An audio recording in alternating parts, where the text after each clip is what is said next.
Konoha, left eye Rinnegan, right eye Reincarnation.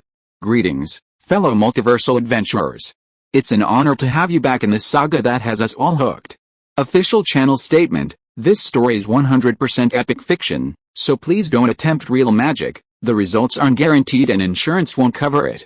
The rights to this masterpiece belong entirely to its brilliant original author. We are just a barge sharing it with you. Do you want to keep being part of this amazing community? Join our ninja army of subscribers on YouTube and give this content a like. And for true fans, our Patreon has exclusive ninjutsu waiting for you. Chapter 127: Counterattack against the Four Great Nations? Let's build a village. The clan leaders knew full well that today's battle was of paramount importance, destined to be recorded in history. Hashirama and the Masked Swordsman, single-handedly preventing the First Shinobi World War, were destined for eternal fame, especially the Masked Swordsman, whose act of killing the daimyo of the Four Nations would cause a cataclysmic upheaval in the shinobi world. The shinobi world comprised dozens of nations, large and small, with the fire, lightning, earth, wind, and water nations being the most powerful, possessing populations and territories far exceeding those of other countries. The Masked Swordsman, however, had killed 4 daimyo in one fell swoop, inflicting unprecedented damage on these nations. The impact of this act on the shinobi world was unimaginable. Reality unfolded exactly as the clan leaders had predicted. Within days, the entire story of the Battle of Yamen Pass had spread throughout the shinobi world, becoming the talk of the town. Hashirama and the Masked Swordsman were immediately bestowed the title of twin gods of the Warring States period, becoming objects of worship for countless young men and women. And this momentum of dissemination had only just begun. It would not cease for the next 1,000 years. One person worth mentioning is Kakashi from later generations. He was a die-hard fan of the Masked Man, and because he was obsessed with a legend, he imitated him, wearing a veil from childhood and never revealing his true face in public, much to the exasperation of his family and friends. A satirical poem circulated in taverns throughout the ninja world, its author unknown, a mysterious identity shrouded in mist, a master of all trades, a chivalrous heart saving the people, a mighty force sweeping across 4 nations, forcing back the enemy. The ninja world trembles. The first character of each line spells out, "The Masked Man is awesome," voice cracks, but all of this is a story for later. Not long after the Masked Man left, Hashirama began dealing with the White Zetsu army. Following the Masked Man's advice, he used wood release to take the 100,000 White Zetsu he had suppressed deep underground and bury them. Although he knew the White Zetsu were a different kind of weapon, not human, Hashirama still felt very reluctant to destroy them, but there was no other way. It was the best solution. That evening, the daimyo held a victory banquet at Yamen Pass. The ordinary soldiers were the happiest at this celebration. They had expected the Battle of Yamen Pass to be a desperate, life-or-death struggle, and many were even prepared to die on the battlefield. They never imagined their side would achieve victory without losing a single soldier and without lifting a finger. Their gratitude towards Hashirama and the Masked Swordsman soared to its peak. With the Masked Swordsman absent, Hashirama became the sole protagonist of the banquet. The daimyo and various clan leaders frequently toasted him, and even the usually hostile Uzumaki dragon seemed to treat him with more respect. Hashirama, displaying his generous and unrestrained nature, accepted every toast and drank heartily.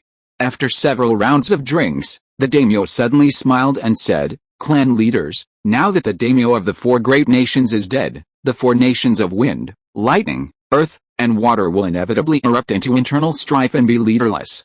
We can take this opportunity to launch a counterattack against the 4 nations and defeat them one by one. Our chances of victory are at least 80%. Many clan leaders were tempted by this. They had been fighting for so many years in the Land of Fire, and the war between the various clans had always been at a stalemate. Perhaps launching a war against foreign powers could bring greater benefits. No, Hashirama immediately objected. War only brings suffering to everyone, whether one is being invaded or invading others. Clan leader Hashirama, if we join forces to conquer the 4 great nations, each clan will gain immense benefits, the daimyo explained, earnestly persuading them. No matter what benefits we might gain, I oppose starting a war. Hashirama firmly shook his head. If Lord Daimyo insists on war, I will lead the Senju clan to break away from the alliance. The daimyo's face immediately turned bitter. He had thought Hashirama's simple mind would make him easier to control than the Masked Swordsman, but he hadn't expected him to be so stubborn, just as useless. At this moment, Madara slammed his wine cup down on the table and said calmly, "My Uchiha clan will also not participate in external wars.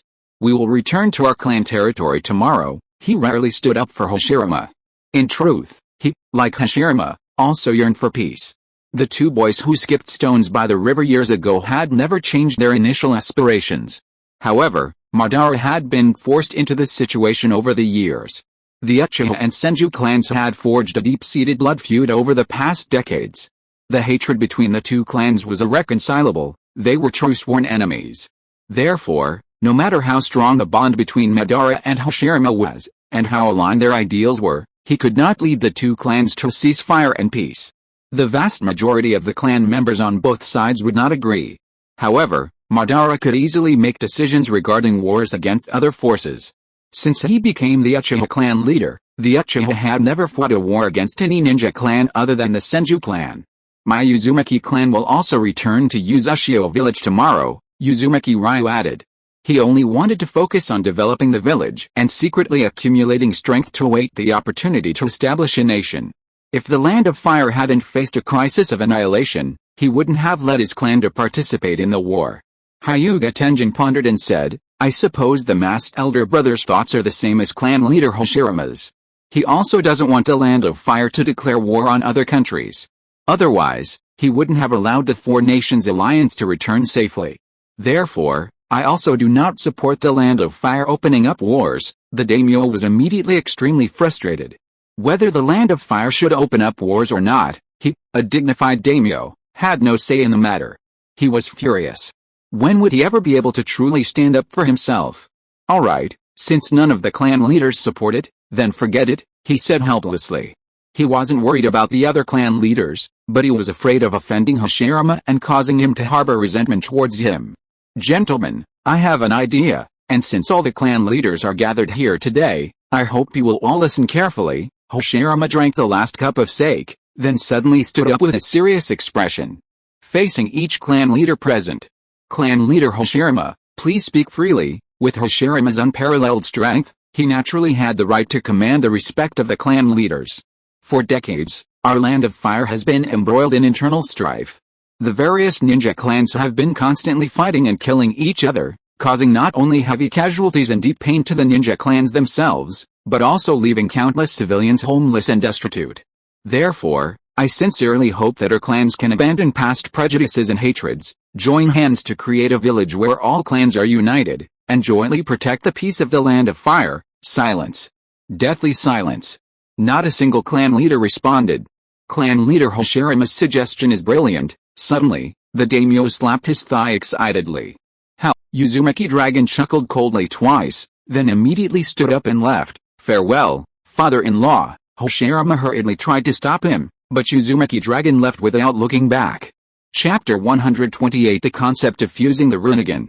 Of course, Uzumaki Dragon had to leave. What a joke. His whirlpool village was thriving and prosperous. It could easily grow stronger on its own. Only a madman would try to merge with other races. No wonder he refused to lead his people to join Whirlpool Village back then. He was unwilling to be subservient and wanted to establish his own independent force. On his way out, Uzumaki Dragon was lost in thought, his mind filled with complex emotions, and he even felt a sense of apprehension towards Hashirama.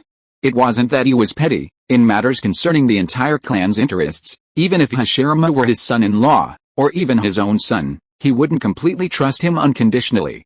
After the Uzumaki Dragon left, the Kurama clan chief was restless, forcing a smile as he said, "Clan Chief, Hashirama's idea is of great importance. I need to discuss it with the elders of the clan before making a decision. For now, I must take my leave." The excuse of discussing it with the elders was merely a pretext. His Kurama clan had declined and fallen from its former glory, and Hashirama's words made him suspicious. He suspected Hashirama intended to use the village's establishment as a pretext to annex the other ninja clans, so he quickly made his escape. The other clan chiefs shared similar thoughts, believing Hashirama harbored ill intentions, attempting to sweep away all the ninja clans and make the Senju clan the overlord of the Land of Fire. Because if Hashirama's plan were to come true, with all the ninja clans merged into one village, a fatal problem would arise. Who would be in charge? Who would be the village chief? It would all be Hashirama Senju. At that time, Hashirama Senju would be high above, commanding everyone, while the other ninja clans would become vassals of the Senju clan, serving them faithfully. How wonderful. I'm not a strong drinker, so I'll head back to rest, the Nara clan chief said, rubbing his forehead as he rose. The wine tonight was really strong. I'm drunk after just a couple of cups, the Akimichi clan chief said, feigning drunkenness and staggering. We'll keep Hashirama company another day. I suddenly remembered I have important business to attend to at the clan headquarters. Now that the war is over, I must return as soon as possible. The clan chiefs all began their respective performances, using lame excuses to take their leave. They couldn't afford to offend Hashirama, but they could avoid him. In no time, the huge banquet hall was empty, with only a few minor ninja clans willing to submit to the Senju clan remaining. Madara was the last of the major clan chiefs to leave. He didn't use any excuses, but before leaving, he gave Hashirama a deep look. Madara was different from the other clan chiefs. He understood Hashirama well. He knew that Hashirama genuinely wanted to create a peaceful and prosperous world, allowing all the major ninja clans to coexist harmoniously, not to annex them. Hashirama, with your current strength, you could easily force others to accept you. It just depends on whether you have the courage, Madara thought to himself as he stepped out the door, letting out a deep breath.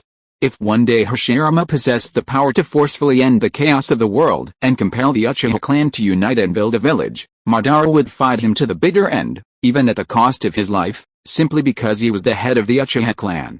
Although Madara admired Hashirama and longed to see the village he envisioned where all the clans were united. Brother, you should have been more tactful. You scared all the clan leaders away, Tobirama said with a wry smile in the banquet hall. Hashirama's expression was gloomy and disappointed. He had thought his ideas would be accepted by most people, but he hadn't expected to be met with unanimous resistance from the clan leaders. Reality was far from what he had imagined. At this moment, the daimyo stepped forward to comfort him. Clan Chief Hashirama, don't be discouraged. I think your idea is excellent. The Land of Fire has indeed been embroiled in internal strife for too long, and the people have suffered too much. They desperately need peaceful unification. From now on, just go ahead and do what you've decided. If you encounter any difficulties along the way, feel free to ask me for help. Dozens of miles away from Yamen Pass, in the mountains, Jojuan lay on his back on a tree trunk, a blade of grass dangling from his mouth, counting the moons in the night sky. Is it finally time to start building Konoha? He received a memory message from his shadow clone, learning about what had happened at the victory celebration earlier. If nothing unexpected happened, Hashirama would soon visit each ninja clan, using his 99% eloquence and 1% raw strength to persuade them all to happily work together to build Konoha. This process wouldn't take long. After all, that kid, Saojin, was already so grown up. My current strength is roughly equivalent to Madara, who has awakened the eternal Mangekyou Sharingan and merged with the Nine Tails, but it's inferior to Madara at his peak with 2 Rinnegan, still not strong enough. I need to find a way to get the Rinnegan out, Jojuan pondered silently. He lacked a sense of security. As the saying goes, all fear stems from insufficient firepower. If his strength could reach the 6th path level, then he could truly be called invincible. During the day, he boasted to the Four Nations Alliance that he was invincible, but that was just bragging, meant to intimidate those who secretly hated him. Whether he succeeded or not is irrelevant. He certainly put on a good show, and he was using the masked man's disguise, so even if someone wanted revenge, they couldn't find him. What does what the masked man did have to do with me, Jojuan? Actually, Jojuan had always had a plan to fuse the Rinnegan. Whether it would succeed was unknown, but he wanted to try it first. Even if it failed, it wouldn't cost him anything. However, this plan required Madara's cooperation, and it had to be the kind of cooperation where Madara was completely devoted, surrendering himself entirely to Jojuan. Judging from the arrogant tone Madara used when he spoke to me during the day, it's obvious to anyone with a brain that getting him to cooperate fully is impossible. If it really comes to that, there's no other way but to beat him up. Jojuan made his decision. To be honest, putting aside all objective factors and just considering emotions, he personally admired Madara. He felt that Madara was a true hero, not only as strong as Hashirama, but also more intelligent and shrewd. He was truly more suitable to be the Hokage than Hashirama. It's just a pity that in the original anime and manga, he was deceived by Black Zetsu and met an unfortunate end, like a rat in a gutter, living a wretched life underground. Since I dealt with Black Zetsu beforehand, the battle at the Valley of the End wouldn't have happened. If nothing unexpected happens, Madara should be able to enjoy his old age in Konoha and die peacefully, instead of repeating the tragedy in the original story. It's a pity that he doesn't know all that I've done for Madara. Otherwise, even if I asked him to gouge out his eyes and give them to me, he would probably, maybe, perhaps tell me to get lost. Jojuan quietly pondered Madara's future path for a while. Soon, it was past midnight. He quickly jumped down from the tree and fled rapidly towards Yanmen Pass. Chapter 129 The Second Seal of Heiju, A Complete End. When Jojuan arrived at the heavenly abyss he had created during the day with a golden wheel reincarnation explosion, he immediately saw the planetary devastation floating in the air.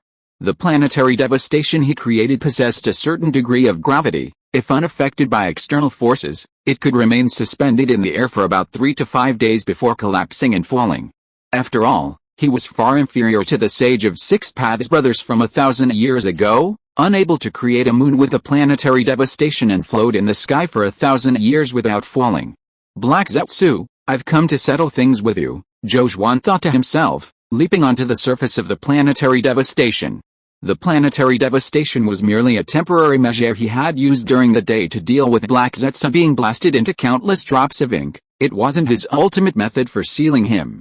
The ultimate method would be the 64 seals, but with so many people around during the day, Jojuan worried about being noticed by the Whirlpool Dragon and Mito, so he could only sneak over at night. Jojuan lifted his shirt, revealing 8 incredibly attractive and strong abs, then slapped his stomach hard. Snap, 8 bagua patterns appeared simultaneously, overlapping each other, and a large amount of black ink gushed out from within the patterns, soaking Jojuan's pockets. Whoosh whoosh whoosh, following the black ink, 64 Vajra chains shot out from the sealed space, directly piercing the core of Chibaku Tensei. Jojuan activated the X-ray vision of his Tenseigan and quickly located Black Zetsu's position. He was curled up in a ball, squeezed by the rock and soil, suppressed by the powerful sealing force, completely unable to move, let alone struggle. Seeing the 64 Vajra chains shooting towards him, Black Zetsu's face was filled with fear, but he was powerless to resist. He was immediately bound like a dumpling, wrapped up tightly, and then forcibly dragged out of Chibaku Tensei. What is your relationship with Hagoromo and Hamura? Who are you? Who exactly are you? The moment he met Jojuan, Black Zetsu roared and questioned him without regard for anything else, like a dying beast, the 64 Vajra chains rattling loudly. 4 years ago, he thought the Masked Man was a member of the Uzumaki clan, but after witnessing the Masked Man unleash Chibaku Tensei, he overturned his judgment. Anyone who could use Chibaku Tensei, or even know the name of this ninjutsu, must be closely related to Hagoromo and Hamura. This couldn't be explained simply by being a member of the Uzumaki clan. I think I already answered that question, Jojuan said with a half-smile. I am your long-lost father. As soon as he finished speaking, the 64 Vajra chains tightened suddenly, dragging Black Zetsu towards the sealed space. Black Zetsu, no longer concerned with anger, roared, "Release me, and I'll give you the entire ninja world. You know I have that power. As long as we cooperate, I can give you anything you want." Is this utter despair? Hearing Black Zetsu's frantic promises, Jojuan felt reassured and had no more reservations. Then, with a final burst of energy, he dragged Black Zetsu completely into the sealing space. He then reached out and slapped and twisted the 64 combination seal, locking the seal. At this point, Black Zetsu's pleading and screaming finally ceased. Finally, this menace is gone. Jojuan breathed a heavy sigh of relief, recalling the years of fighting and killing Black Zetsu, and instantly felt an indescribable sense of satisfaction. He truly couldn't eat or sleep until Black Zetsu was dealt with. This was no exaggeration, as he was inherently insecure. I never thought I would ultimately become Black Zetsu's Jinchuriki. Oh well, he can't take my heart away anyway. In other words, if even the 64 combination seal can be broken, then he couldn't have been sealed by me. Jojuan wasn't boasting. The 64 combination seal was the strongest sealing technique he possessed. Looking at the current ninja world, apart from Kaguya herself, absolutely no one could break it. The 4-symbol seal alone was enough to seal a tail beast, and the 64 combination seal was the cube of the 4-symbol seal's power. He had no choice. If the Reaper Death Seal could subdue Black Zetsu, why would he risk his life? While Jojuan was becoming Black Zetsu's Jinchuriki, his shadow clone was waiting anxiously at his residence. Original body, Original body, you created this mess yourself, and now I have to deal with it? Isn't that bullying an honest person? The shadow clone complained, Jojuan's cowardly side fully displayed. Because the victory banquet ended badly, Uzumaki Ryu would lead his clan back to Uzushio village early the next morning, meaning tonight would be the last night the Uzumaki clan would stay at Yanmen Pass. The shadow clone was worried, thinking that if Uchiha Tano and Hyuga Rika wanted to elope with him or reveal their feelings, they would definitely come tonight. If they came one by one, that would be fine, but he feared they would all come at the same time. He felt he wouldn't be able to handle such a chaotic situation. He was afraid the two girls would tear him apart on the spot. Even though he was just a shadow clone, he endured far too much fright. Thus, the shadow clone remained in a state of high tension, intently watching for any movement outside the door, ready to run away at any moment. However, time passed slowly. Until the sun rose high, casting the first rays of dawn, the knocking sound that should have terrified the shadow clone never came. What's going on? Could it be that neither the Uchiha girl nor the Hyuga girl wants to elope with me? The shadow clone was filled with doubt and suspicion, feeling that something must have gone wrong.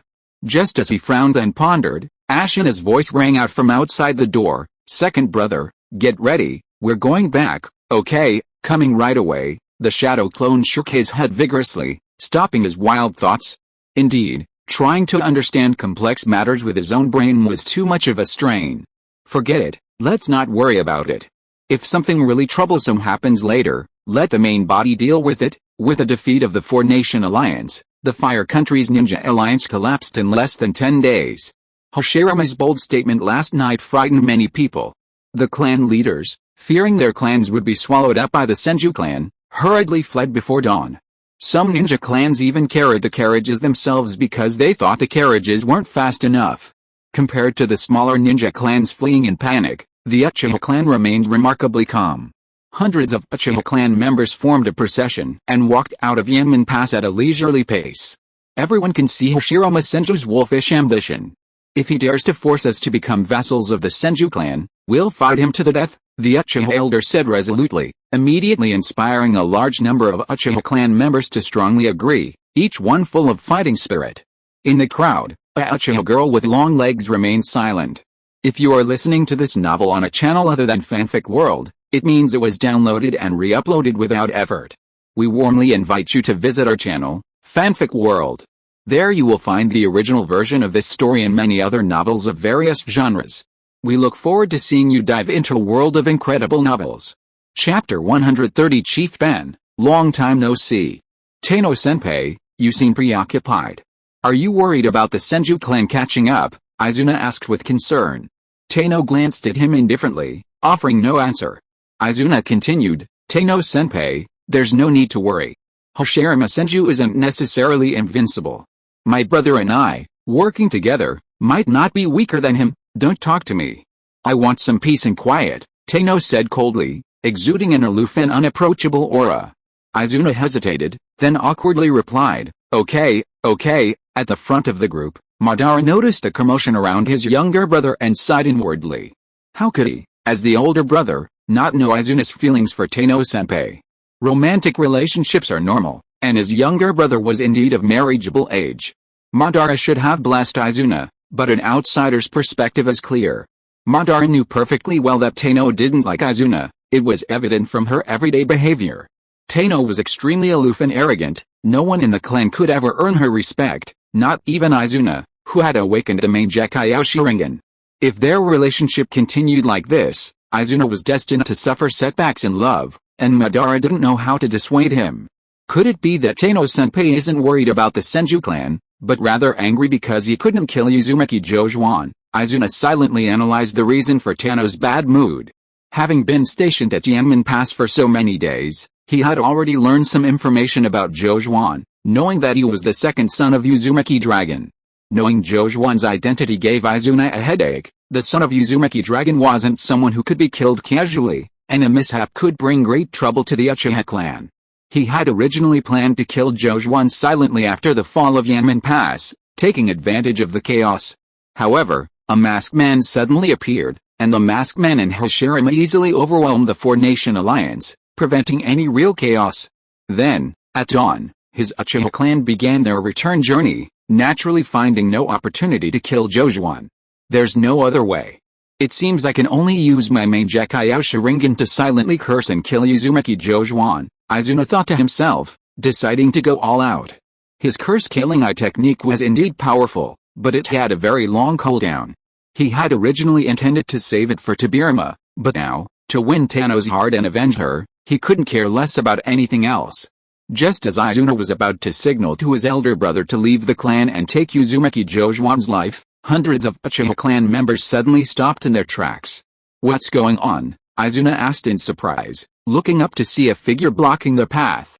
The man was dressed in plain clothes, and if it weren't for the veil covering his face, he would have looked completely ordinary. "A masked man?" Madara tentatively asked, unsure, as Jojuan's usual masked appearance was quite different from his two previous masked forms. "Clan Chief Madara, long time no see," Jojuan said calmly, his tone exactly the same as yesterday. The Uchiha members were speechless.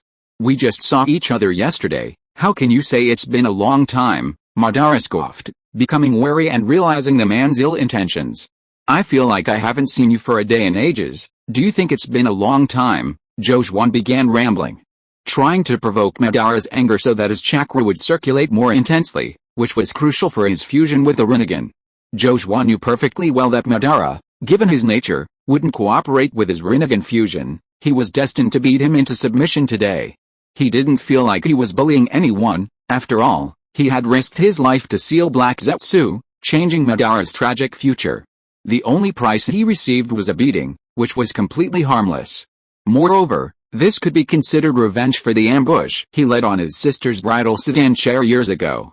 "What nonsense are you spouting?" Just as Jojuan had predicted, Madara's anger was easily provoked. A single nonsensical remark could send him into a rage. Jojuan clearly saw with his Tenseigan that Madara's chakra was flowing at 3 times the normal speed, but the Indra chakra he wanted to see had not yet appeared. "Are you sure you want to talk to me in this tone?" Jojuan narrowed his eyes provocatively, wanting to provoke Madara even more. "You, Madara, don't be rude," Uchiha Tajima interrupted, stepping out from the crowd. Since relinquishing the position of clan head to his son, he had become the supreme elder of the Uchiha clan. "May I ask what brings you, masked sir, to my Uchiha clan?" The old clan head was indeed the old clan head, his manner of speaking was much more composed than Madara's. Unfortunately, Jojuan was deliberately looking for trouble, so even his composure was useless. "I've heard that clan chief Madara is the strongest person in the land of fire, even surpassing Hashirama in strength. I've come here out of admiration, hoping to spar with him." Upon hearing this, hundreds of Uchiha clan members frowned. If they hadn't witnessed the masked man's terrifying strength just yesterday, they would have already shouted in protest. "That guy," Izuna clenched his fist tightly. "You just, sir," Uchiha Tajima shook his head. "My son may have some fame in the land of fire, but he is far from being the number one in the land of fire," Jojuan said calmly. "Whether he is the number one in the land of fire or not, we'll only know after we spar. Your opinion doesn't count." Uchiha Tajima's face darkened. "Are you sure you want to antagonize my Uchiha clan? This will not benefit you." "Are you threatening me?" Jojuan said unhappily. "I said I only want to spar with Clan Chief Madara, just a friendly match." "Clan Chief Madara, do you, as the head of a clan, not even have the courage to spar with me? Only children hide behind their parents." This provocation was very successful. Madara, who is on the path of domination, could no longer suppress his anger upon hearing this, and his eyes instantly transformed into kaleidoscope shapes. "A spar is fine, I'm not afraid of you, father, step back, let me see just how strong this masked man really is." Uchiha Tajima's eyes flickered, calculating whether all the clan members present could contend with the masked man if they joined forces. "Elder Tajima, please rest assured, I promise that my sparring with Clan Chief Madara is just a friendly exchange, and I will be very careful with my strength," Jojuan reassured Uchiha Tajima. Uchiha Tajima breathed a sigh of relief upon hearing this, gave him a deep look, and then turned away without saying a word, tacitly agreeing to the spar. Jojuan and Madara faced each other from several meters away, a chilling wind blowing. The atmosphere inexplicably heavy. Hundreds of Uchiha clan members watched the two intently from behind, their faces showing varying degrees of worry. They still vividly remembered the masked man's invincible prowess as he swept across 4 countries. Although their clan chief's strength was also extraordinary, they did not believe that Madara would be a match for the masked man, fearing that they would suffer a great loss in this sparring. Chapter 131 Why don't you start dancing? If you don't, I will. Great Fire Annihilation. Madara launched the first attack, forming 12 hand seals in a single second to gather chakra and unleash a fire release technique. This ninjutsu was no ordinary technique, it was enhanced with a main Gekkyou Sharingan, Madara's left main Gekkyou Sharingan's ability to amplify the power of ninjutsu. A wave of fire, tens of feet wide, surged from his mouth, instantly igniting the surrounding forests and vegetation, rushing towards Zhou like a burst dam. Useless, Zhou shook his head slightly, standing firmly in place. The next second, he entered Tenseigan chakra mode, a green sage cloak covering his body, absorbing all the surging flames. Ninjutsu attacks are ineffective against him? The masked man is indeed strange, Madara was secretly surprised. Just as he was about to launch another attack, Zhou suddenly raised his hand towards him, uttering a low shout, "Universal Pull!" A tremendous suction force swept over him, and Madara was immediately and uncontrollably propelled towards him. Madara, with his rich combat experience, didn't lose his composure despite this sudden turn of events. During his flight, both of his main Gekkyou Sharingan eyes remained fixed on Zhou, a tear of blood sliding down his right eye. The second main Gekkyou Sharingan technique activated. Zhou felt a moment of mental disorientation, and then, in the blink of an eye, he found himself in a blood-red world. A blood moon hung high in the sky, staining the entire world crimson, the surrounding land ravaged. Zhou was bound to cross, 5 Uchiha Madara standing expressionlessly before him. Tsukuyomi, Zhou was slightly startled, then immediately realized what attack he had been subjected to. Tsukuyomi is known as the strongest mental attack. Once dragged into the Tsukuyomi dimension, one becomes a fish on a chopping block, at the mercy of the caster's torment of their will. At that moment, the 5 Uchiha Madara simultaneously drew their kunai, slashing them viciously at Zhou. "Get out of my way," Zhou roared, a sharp light flashing in his eyes as he instantly entered sage mode. His spiritual energy surged dramatically, shattering all illusions, and he forcefully broke free from the Tsukuyomi space. Once he regained his senses, Madara, drawn by the universal pull, flew towards him, his kunai gleaming brightly, and decisively thrust towards Zhou's throat. Madara was clever. After the first wave of fire-style attacks, he realized that ninjutsu wouldn't threaten him and directly used ninja tools to kill him. Zhou had just broken free from the Tsukuyomi space, his mind still a little dazed, when suddenly a kunai flashing with a cold light caught his eye, instantly jolting him awake. His sage cloak could only absorb ninjutsu, not physical damage. Shinra Tensei, he decisively converted the section force into repulsion. Bang! With a single inhale and exhale, Madara felt as if he had been struck in the chest by an invisible iron hammer, letting out a painful groan as he was sent flying backward. Although Madara was sent flying, he didn't look disheveled. He swiftly and skillfully somersaulted several times in the air, perfectly dissipating the impact of the repulsive force, finally embedding his kunai into the ground and sliding several meters before landing safely. As expected of the Leaf Village's Dancing King, such reaction speed is far beyond the reach of ordinary people. Zhou praised in a senior's tone, sounding quite knowledgeable. He was telling the truth. In that brief exchange, Madara had displayed his excellent combat awareness to the fullest, even nearly injuring Zhou. If their strength were at the same level, Zhou admitted he wouldn't be a match for him. Madara's expression was cold, completely unconcerned about the other's nonsense. With a clang, he drew his sharp katana from his waist. Zhou saw through Madara's intentions and asked meaningfully, "Are you sure you want to compete with me in taijutsu?" Madara didn't answer, pondering his next battle plan, quickly devising a way to counter the attraction and repulsion forces. He was a ninja with no weaknesses, proficient in ninjutsu, taijutsu, and genjutsu. However, in the previous exchange, his ninjutsu and genjutsu were ineffective, leaving him with only taijutsu. "Since you want to compete in taijutsu, I'll play along." Zhou twisted his neck to the left and right, making a crackling sound like popping soybeans. 8 gates, he silently chanted. Open gate, rest gate, life gate, injury gate, closure gate, view gate open, boom. Zhou opened 6 gates in succession, his entire body enveloped in a ball of green energy, his exposed skin flushed and burning hot, his red hair standing on end, resembling a transformed Super Saiyan. What kind of technique is that? Behind him, hundreds of Uchiha clan members watching instinctively gasped in surprise.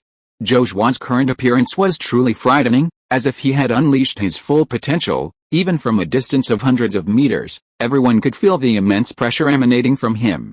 Damn it, Izuna glared at Jojuan, then said to Uchiha Tajima with resentment, "Father, are we just going to let this masked man ride roughshod over our Uchiha clan? Why don't we join forces with Big Brother and fight him? We can't be reckless." Tajima shook his head in a deep voice. "The masked man is unfathomable. Even if all of us joined forces, we probably couldn't defeat him. We can only hope he really keeps his word and leaves after sparring with Madara." Izuna gritted his teeth. After Black Zetsu, he had once again felt humiliated by the masked man, but ultimately remained silent. Seeing the drastic change in Jojuan's appearance, Madara's pupils narrowed slightly. The next second, he used his body flicker technique to attack him, turning the tables. However, before he could even get close, Jojuan suddenly vanished with a whoosh. What? Madara was secretly shocked. The opponent's speed was terrifying, even his main Gekkai Sharingan couldn't detect his movement. "Below you," a voice rang out. Madara lowered his head, colliding with Jojuan's powerful sweeping kick. Bang! Jojuan's kick struck his chin, sending Madara flying into the air. He squinted his eyes, struggling to retaliate. Clan Chief, Big Brother, Izuna and the other Uchiha clan members cried out in alarm, their hearts pounding with fear. "It's not over yet, take this combo." Jojuan cracked the ground, leaping into the air alongside Madara, delivering a powerful punch to his abdomen with absolute speed and strength. PFFT, Madara spat out blood, twisting his body in pain and swinging his katana to counterattack. Jojuan swayed, flashing to Madara's other side, delivering another side kick that sent Madara flying. "Uchiha Madara, you say you can dance? Show me. If you won't, I will," Jojuan mocked, delivering a powerful whip kick to Madara's chest. This blow severely injured Madara, causing him to drop his katana. "I'm going to kill you," Madara roared, his lungs practically bursting with rage. His chakra surged wildly, and his two main Gekkai Sharingan spun frantically. He was already incredibly frustrated, having been relentlessly attacked by Jojuan's series of high-speed combos, and the inexplicable sarcasm about dancing only fueled his fury. Chapter 132 Destroy Susanoo. Unfortunately, anger is anger, and Madara still can't change the fact that he was beaten. Bang! Jojuan's powerful punch hit his back again.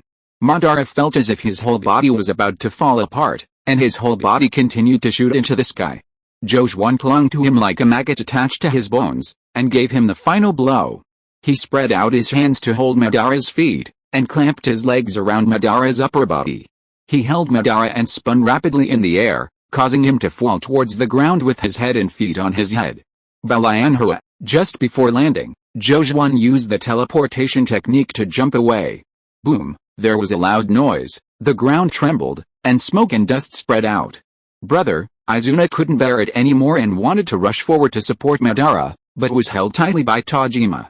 "Don't be impulsive," Tajima took a deep breath and said. He was also very angry at the masked man's behavior, but it was a fact that his family was not as powerful as others, so he must know how to tolerate it. I should be convinced by this response. Jojuan looked at where Madara fell and thought to himself. It's a pity we haven't been able to force out Indra's chakra from Madara's body. Without Indra's chakra, the plan to fuse the Rinnegan can't proceed. I will never forgive you. At this moment, Madara's furious voice rang out. A blue demon god, tens of feet tall, crawled out of the pit, parting the layers of smoke, and charged towards Jojuan like a rampaging tailed beast, wildly slashing with a Susanoo sword.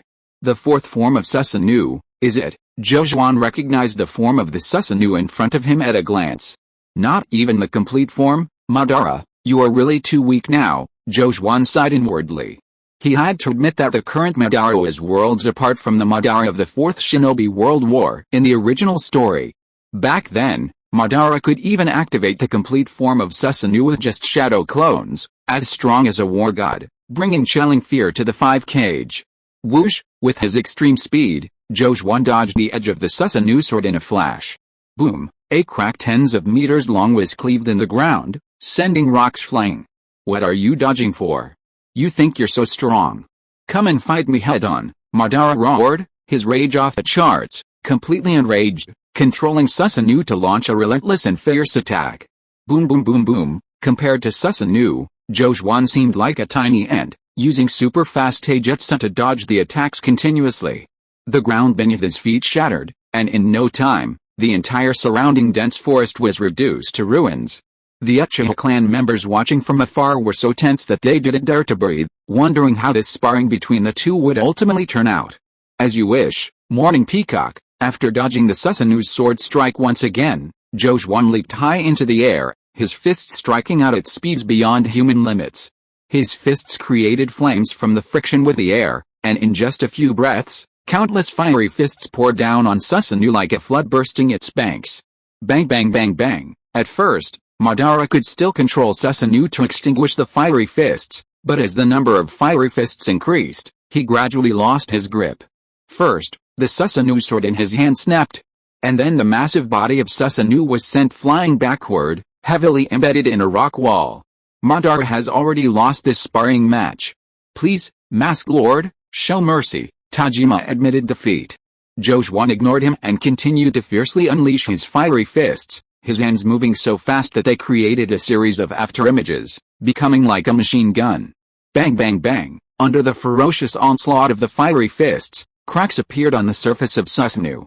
These cracks connected and spread, and when they expanded to a certain area, Susanoo finally exploded with a boom, scattering into countless fragments of chakra. Only then did Jojuan stop facing the peacock. Cough cough, Madara collapsed in the ruins, coughing up blood weakly. 2 lines of chilling blood tears streamed from his 2 main Gekkyou Sharingan eyes. He was severely injured and had no strength left to fight.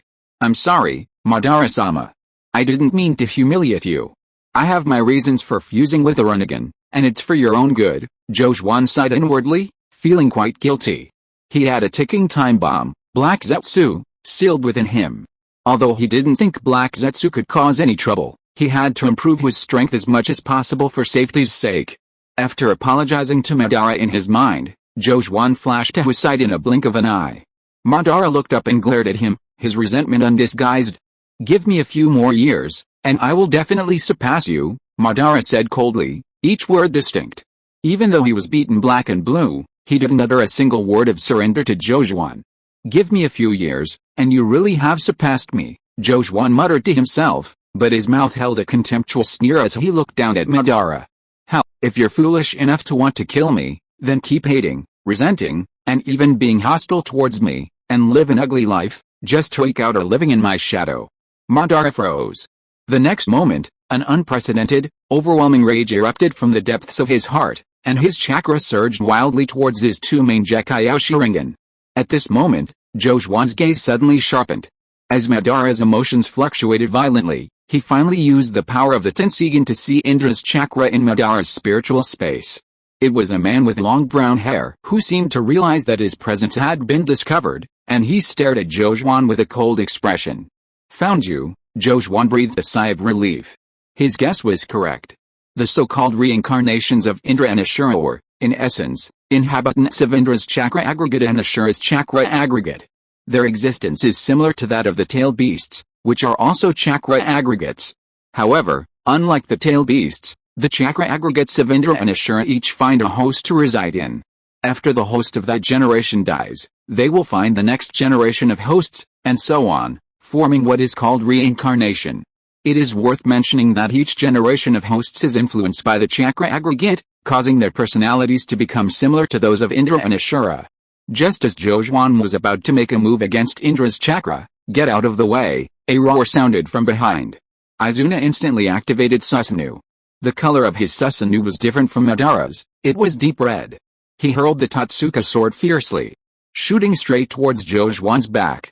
Jojuan quickly dodged, and the Totsuka sword grazed his shoulder, embedding itself straight into the distant rock wall, its sharpness as sharp as cutting through iron. That's enough, Madara has already lost this sparring match. Taking advantage of the moment when Jojuan was forced back by the Totsuka blade, Tajima also controlled his Susanoo to descend from the sky and block Madara's way. Chapter 133, Annihilate the entire Uchiha clan. Show mercy where you can.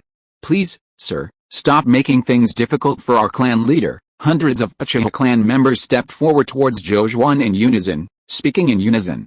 Even the usually aloof Uchiha Tano stared at Jojuan with hostility, ready to attack at any moment. If the masked man had initially come to spar with their clan leader, the Uchiha clan would have accepted it. But his current actions were clearly excessive, turning a spar into deliberate humiliation. No Uchiha clan member could tolerate their clan being so brazenly insulted by an outsider, not even the masked man who had swept through the Four Nations Alliance. Jojuan felt a headache coming on. Even if you had been a minute later, allowing you to draw Indra's chakra before intervening, it would have been better. He had finally found Indra and was about to get what he wanted, but instead, a bunch of troublemakers appeared. Jojuan was extremely frustrated. I haven't finished sparring with Clan Chief Madara yet. Let me spar with him for another 3 minutes, and I'll definitely leave, Jojuan promised confidently. Keep dreaming, Izuna roared angrily. Do you really think our Uchiha clan is weak and easily bullied? If you want to touch my elder brother, you'll have to step over my dead body first. I believe my Uchiha clan has never offended the masked man. If the masked man retreats now, there's still room for maneuver between us, Tajima said earnestly. He had endured to the limit, knowing full well that if the masked man continued sparring with Madara, Madara would die.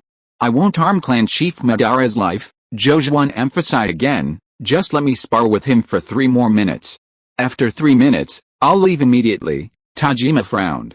He sensed a strong hostility. The masked man seemed determined to kill Madara. Why is he so determined to break ties with my Uchiha clan? This is completely inconsistent with the benevolent image he displayed at Tianmen Pass yesterday, Tajima was puzzled. Suddenly, he remembered that the masked man had said yesterday that his ninja clan had been wiped out many years ago, and only he remained. Could it be that the masked man's ninja clan was wiped out by my Uchiha clan back then, and that's why he's come to seek revenge today? The more Tajima thought about it, the more likely it seemed.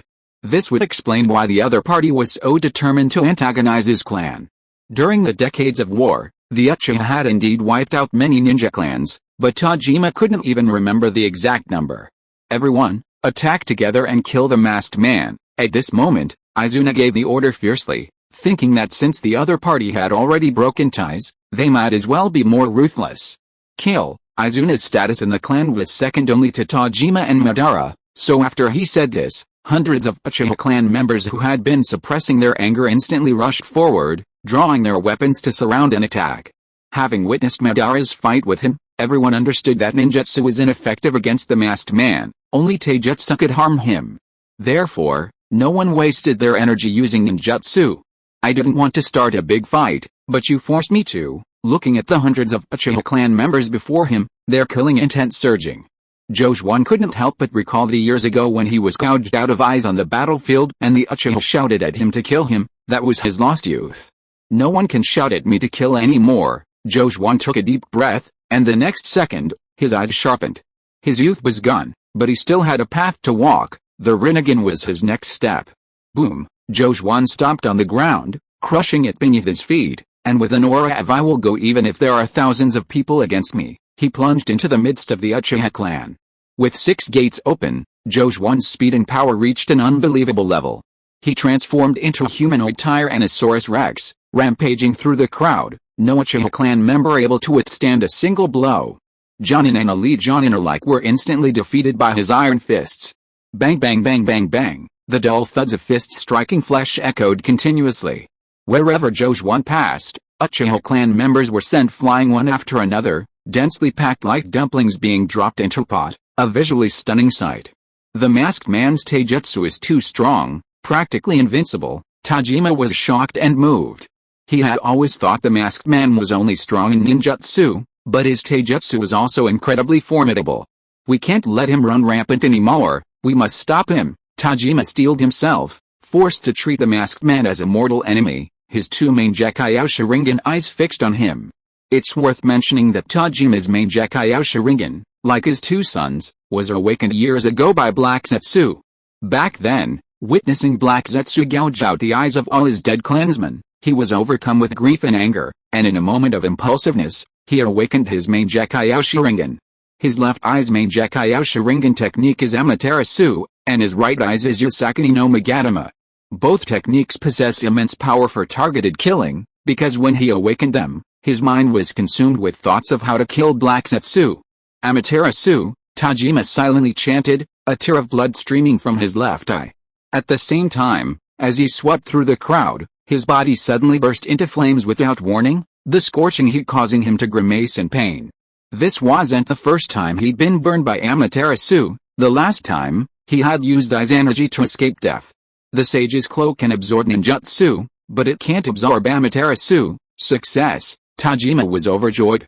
He knew the power of Amaterasu better than anyone. He knew that anything hacked by Amaterasu would be burned to ashes, because no one except the caster could extinguish it.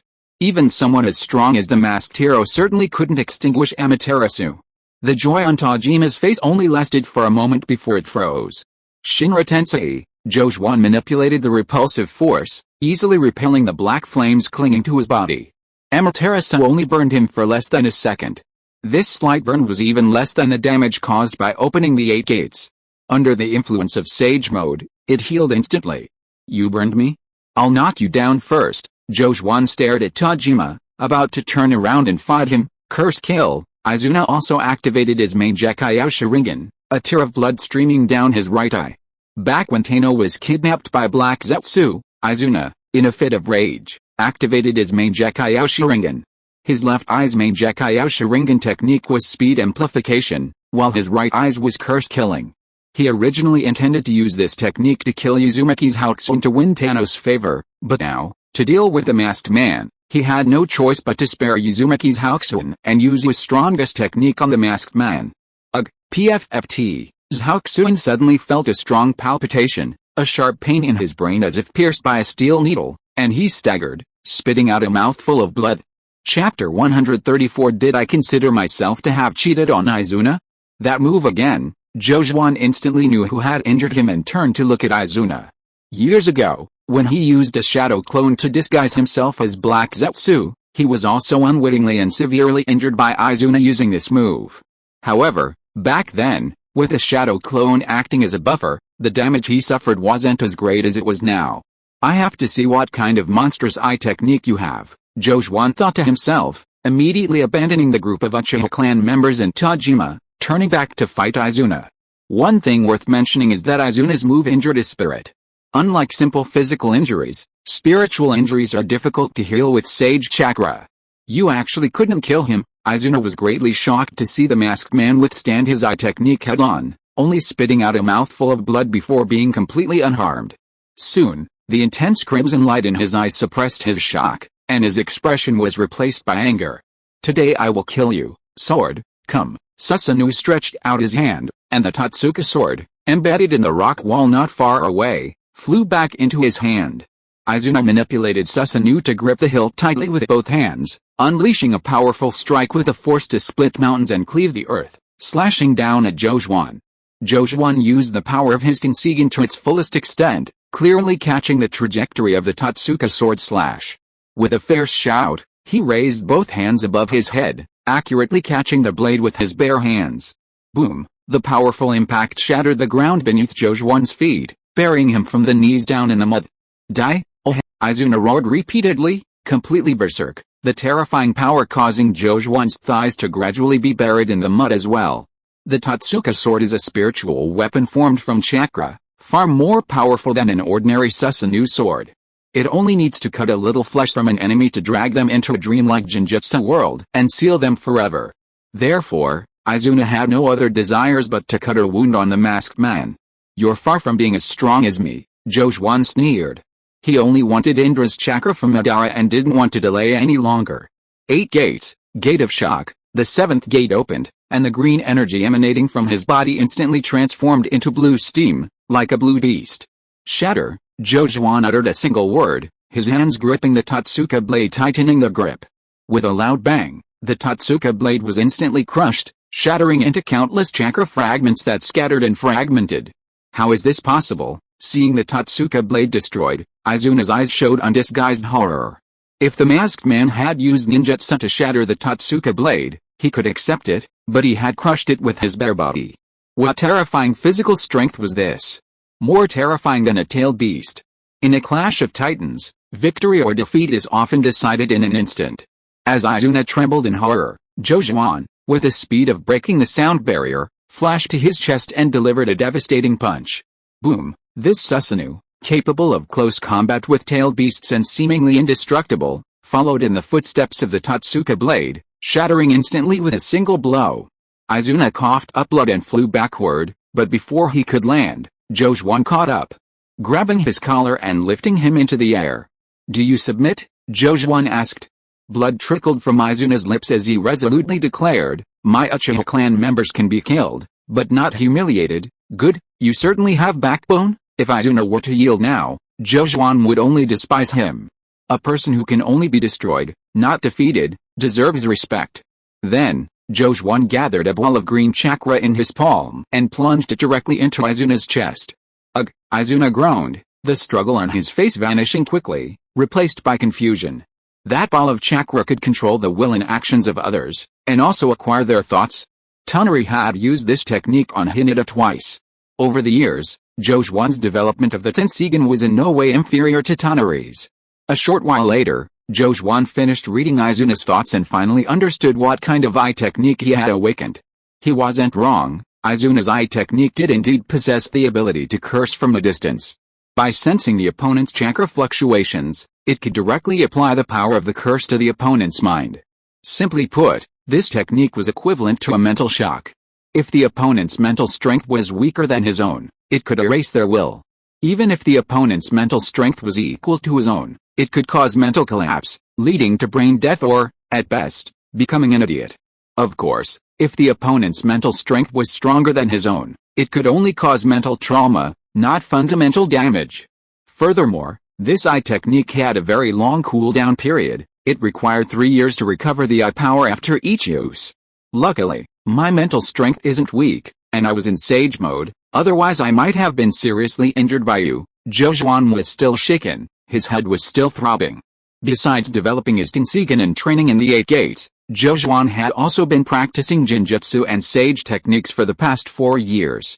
Jinjutsu itself had the effect of tempering mental strength, while sage chakra required the fusion of physical strength, mental strength, and natural energy, making its effect on tempering mental strength more pronounced than simply practicing Jinjutsu. Therefore, his mental strength was stronger than Izuna's.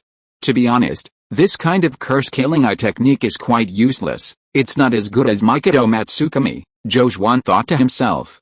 At this moment, he suddenly obtained another piece of information from Izuna's memories, and his expression became somewhat strange.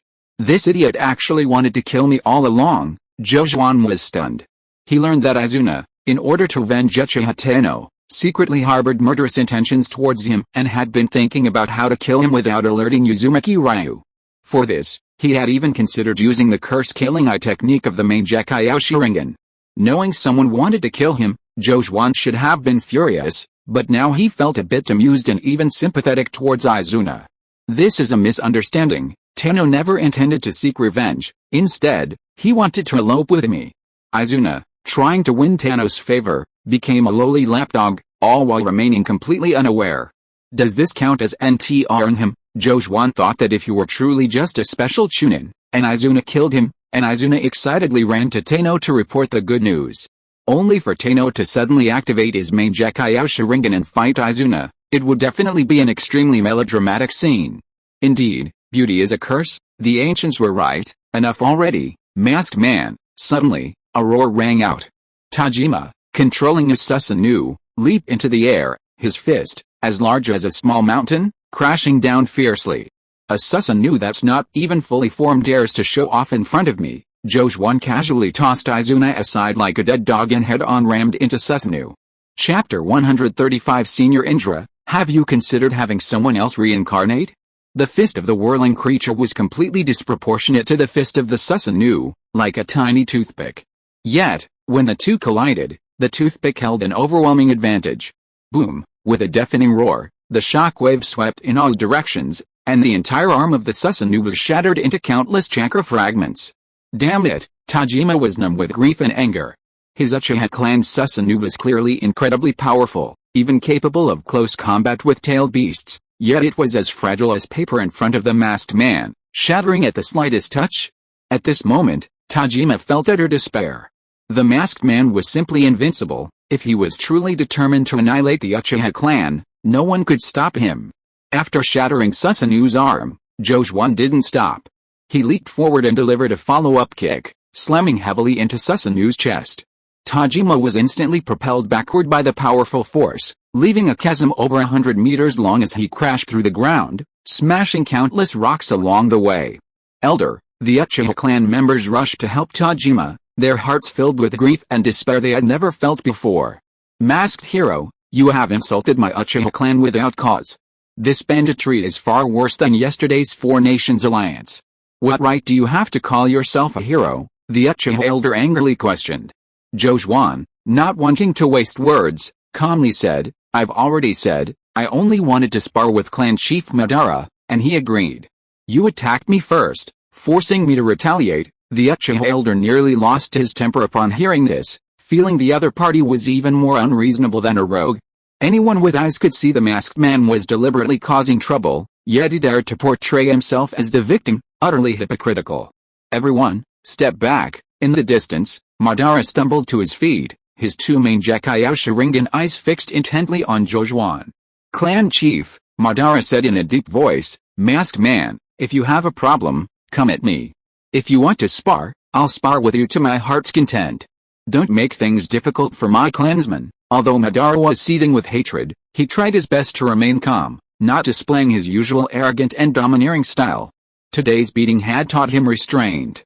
He firmly believed that he would surpass the masked man in the future. Today's victory was merely a transition. You should have said so earlier. A soft sigh sounded in his ear. Madara's pupils contracted sharply, and he turned around abruptly, only to see the masked man who was dozens of meters away from him a moment ago suddenly appear behind him. Before Madara could make a further move to retaliate, Jojuan struck first, condensing Sage Chakra into the shape of an arm and inserting it directly into the back of Madara's head, descending into his mental space. In the mental space, the brown-haired man, seeing that he had finally been forcibly intruded upon, coldly asked, "What do you want?" Jojuan first bowed respectfully to him, then asked with a smile, "I wonder if Senior Indra has considered reincarnating someone else." "Indra, if I were in my prime, with gesture Tenseigan, you wouldn't have the right to speak so arrogantly in front of me," Indra said meaningfully, his threatening tone quite obvious. "Of course, you're the Sage of Six Paths' son," Jojuan said with an unchanged smile. "I'm not just spouting nonsense, I genuinely wish to become your reincarnation. Whom I reside in is entirely up to my own preference, no one can control that," Indra replied calmly, a domineering aura strikingly similar to Madara's emanating from him. Jojuan had prepared many arguments, but Indra's words rendered them all speechless. Indra was currently merely a mass of chakra, existing in a form similar to a tailed beast, impossible to kill, and capable of endless reincarnation. In fact, if Jojuan wanted to, he could easily seal Indra into his own body, and he was certain that Indra's chakra was much easier to seal than Black Zetsu's. The four-symbol seal would probably suffice. But Jojuan dared not do so. That's right, not that he didn't want to, but that he dared not. After all, Indra was the Sage of Six Paths' son. If you were to do anything truly wrong to Indra, the old man of Six Paths would most likely return from the underworld. "Senior, could you perhaps grant me some of your chakra?" Jojuan hesitated for a moment, attempting to bargain. Indra stared at him without saying a word. The two remained locked in a staring contest. Time ticked by, and Jojuan, unsure of the other's thoughts, was about to be rejected again when Indra finally spoke slowly. "You are a descendant of Ashura. I originally didn't want to deal with you, but since you were able to detect my presence, we are destined to meet. Giving you some of my chakra isn't impossible." With that, Indra tore off a piece of his left sleeve and tossed it to Jojuan. He was a chakra aggregate, every part of his body composed of chakra, including his sleeve. Jojuan was overjoyed and bowed respectfully again. "Thank you for your generosity, Senior. I am deeply grateful." Indra shook his head. "You should go." "All right, I'll take my leave now." Having achieved his goal, Jojuan left decisively, immediately exiting Madara's mental space. A dragon trapped in shallow waters, mocked by shrimp, huh? In the dark mental space, Indra's self-deprecating laughter echoed. Despite his forceful and domineering demeanor during his conversation with Jojuan, he was actually quite unsure of himself. Not only was Jojuan unable to fathom his thoughts, but he was equally clueless. Having reincarnated for 1,000 years, he knew that one lineage among the Uchiha's descendants was proficient in sealing techniques. And that Uchiha descendant from earlier was so powerful, his sealing skills must be considerable. If you were to forcefully seal Indra within him, Indra would have no way to resist. He had fought Uchiha for countless lifetimes. To be sealed by a descendant of Uchiha in the end would be a humiliation worse than death for him. That was why he willingly gave a portion of his chakra to Jojuan. If I were in my prime, I could kill you 100 times over just for threatening me. Jojuan opened his eyes, pulling the chakra arm that had been inserted into the back of Madara's head. The fingertips of the chakra arm held a piece of clothing, the very one Indra had given him. What did you do to me? Madara knelt on one knee with a thud, gritting his teeth as he questioned Jojuan, vaguely sensing something being taken from him. I asked for a reward, Jojuan replied truthfully, gathering the clothing. Clan Chief Madara, you only need to know that I did you a great favor, changing the course of your tragic life. It's only right that I receive a reward? Nonsense, Madara angrily retorted. He didn't believe a single word of the masked man's lies. Chapter 136. It was my good fortune to be able to get to know and interact with a vortex. One minute the other man was humiliating him, saying that if he wanted to kill him, he should constantly harbor resentment, hatred, and even hostility towards him. The next minute he was saying he had done him a great favor. Madara felt that if he believed him, he would be a complete fool. Madara naturally didn't know that Jojuan was telling the truth. The reason he had humiliated and angered him earlier was entirely to stir up his emotions and draw out the Indra chakra within him. Whether you believe it or not, I'm telling the truth, Jojuan didn't explain further. There was no way to explain such things. Leaving behind these last words, he manipulated gravity and flew towards the horizon, quickly disappearing from the Uchiha clan sight. Clan leader, how are your injuries? The Uchiha clan members immediately rushed over, showing concern and care for Madara. Madara didn't say a word, only staring with humiliation in the direction the masked man had flown away. He swore on everything. One day he would trample the masked man under his feet and make him regret what he had done today. Hiss, so good, damn it, this is going to kill me with pain. In a secluded, deserted mountain forest, Jojuan leaned against a tree trunk, enjoying the afterglow of the 8 gates, his face contorted in pain. Although Sage Mode could offset the damage to the body from opening the 7 gates, it couldn't eliminate the pain that followed. Jojuan felt like he had been lifting weights all day at the gym, and the next day his body was producing a large amount of lactic acid, making even the slightest movement of a finger excruciatingly painful. The 8 gates is something that ordinary people can't master. It took Jojuan a full meal's worth of pain to recover. He quickly took out a deer antler from the sealing scroll, chewed it up in a few bites, and swallowed it. Currently, opening the 7th gate is my limit.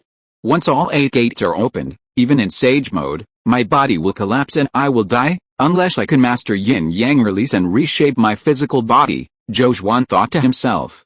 Today's battle with Madara was the first time he had opened the 7th gate, and he gained a deeper understanding of the 8 gates formation. The 8 gates formation is indeed incredibly powerful, unleashing the potential of the human body hundreds or thousands of times. No wonder it was a taijutsu that almost ended the game.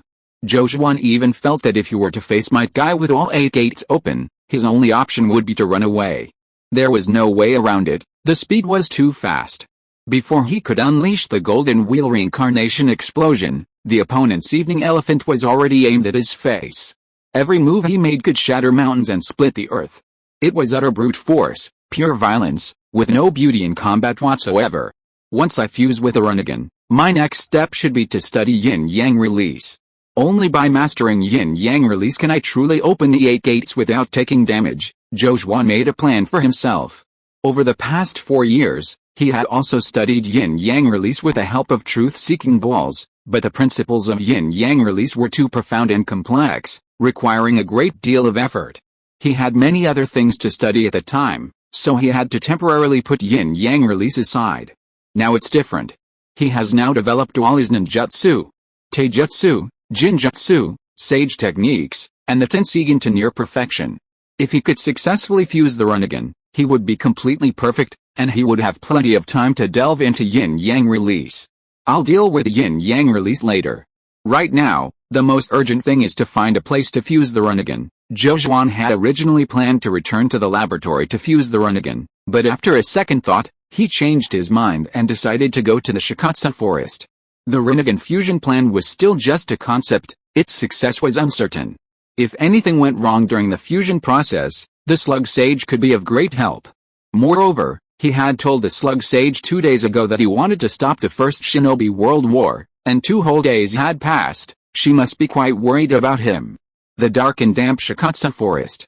With a crisp snap, the tranquil atmosphere of the wet-bone forest was instantly shattered.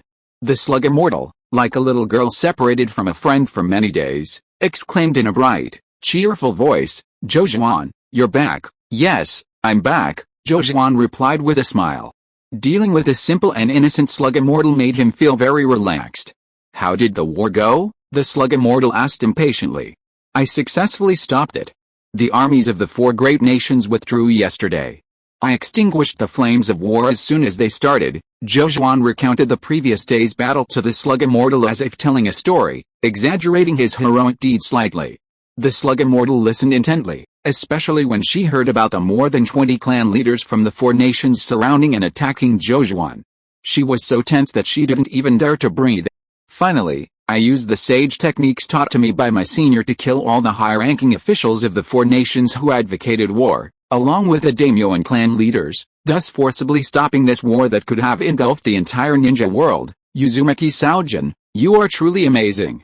You have saved countless lives. You are a true hero," the slug sage exclaimed, her eyes shining with the adoration of a devoted fan. For the first time, she felt that teaching Shōsō the sage techniques was the right decision.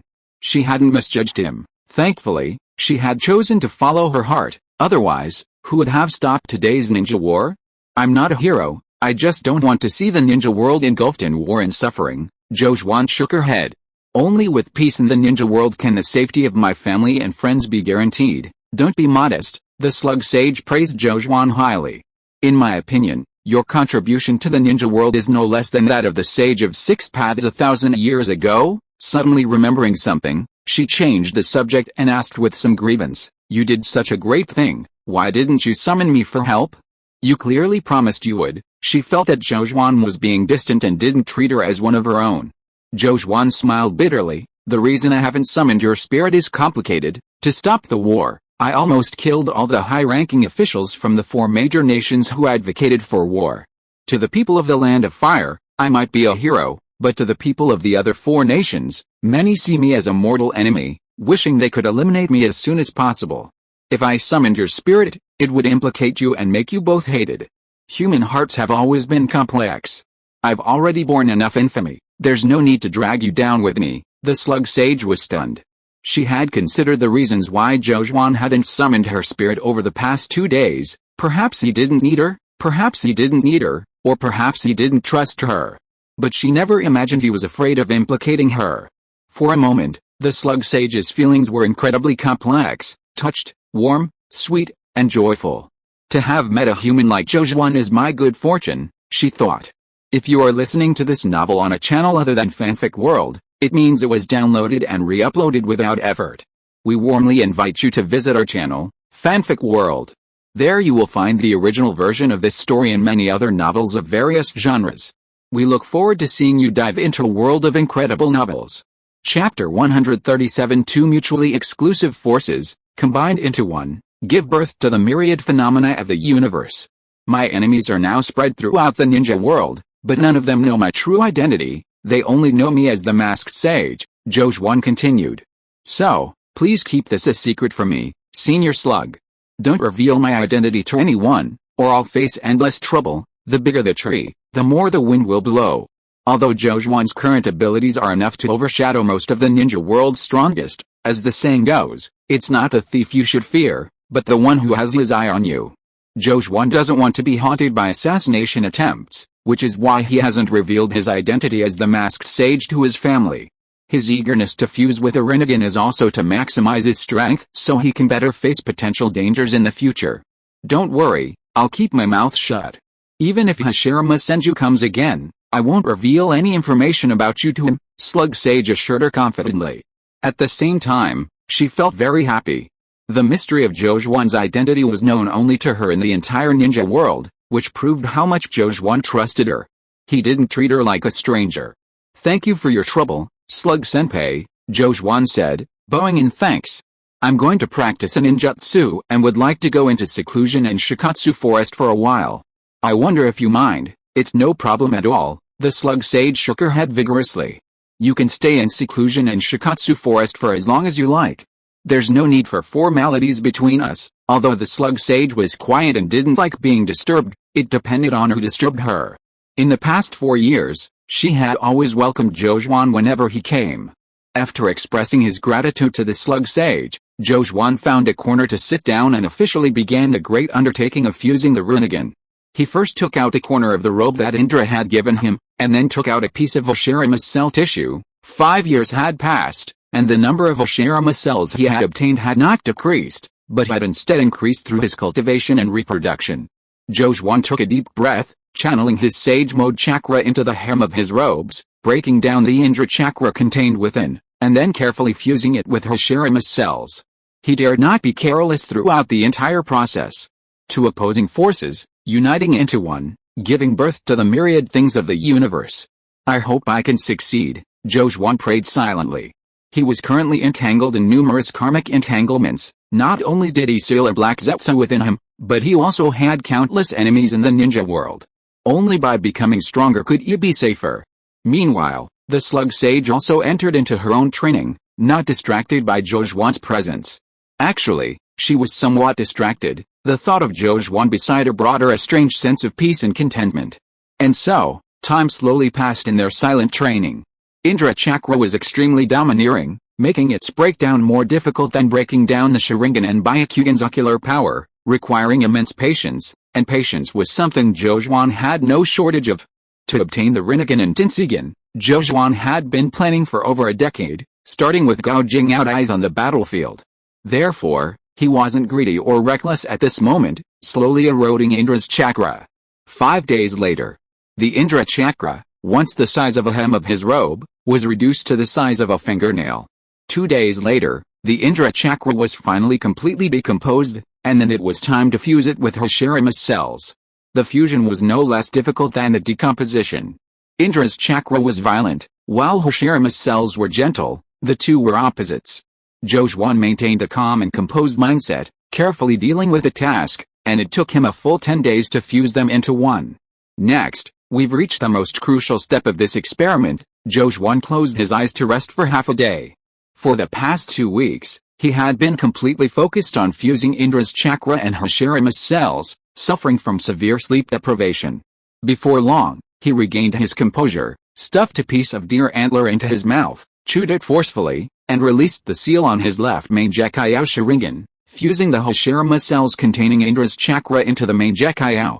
Jojuan was extremely careful during this process, as a single misstep could not only prevent the fusion of the Rinnegan but also potentially destroy his current Mangekyou. Furthermore, if this experiment failed, he would likely have no second chance. Oshirama cells were relatively easy to obtain, but the Mangekyou Sharingan was difficult to acquire, and Indra's chakra was even more rare and unpredictable. Obtaining even a small amount depended on Indra's mood. Time seemed to stand still in the mountains, and the Shikatsu forest was isolated from the world. If Jojuan hadn't left a shadow clone outside, he wouldn't even have known how much time had passed. 20 days later. Today is my little nephew's 1-month celebration. Jojuan received a memory message from his shadow clone, opened his tired eyes, and sighed silently. Only a tiny bit left to completely fuse Oshirama's cells, Indra's chakra, and the Mangekyou Sharingan. If all goes well, I might even make it back in time for a celebratory feast. If not, the whole village will have to come to my house for a banquet. Haha, Jojuan chuckled self-deprecatingly. He was joking with himself. Even if the Rinnegan fusion failed, he would at most lose a Mangekyou Sharingan. His life would be in no danger. Today, the clan head's mansion in Uzushio village was exceptionally lively. A month ago, Ashina's child was born. Biwa gave birth to a healthy baby boy, and both mother and child were safe. Uzumaki Ryu was overjoyed to have a grandson, beaming with happiness, looking as if he had become 10 years younger. He doted on his grandson, Zongsun, so how much more so on his own grandson? Every day, the first thing he did upon returning home from the village head's building was to hold his grandson, treating him with utmost care and affection, perfectly embodying the phrase grandparental love. Ashina, The father was envious.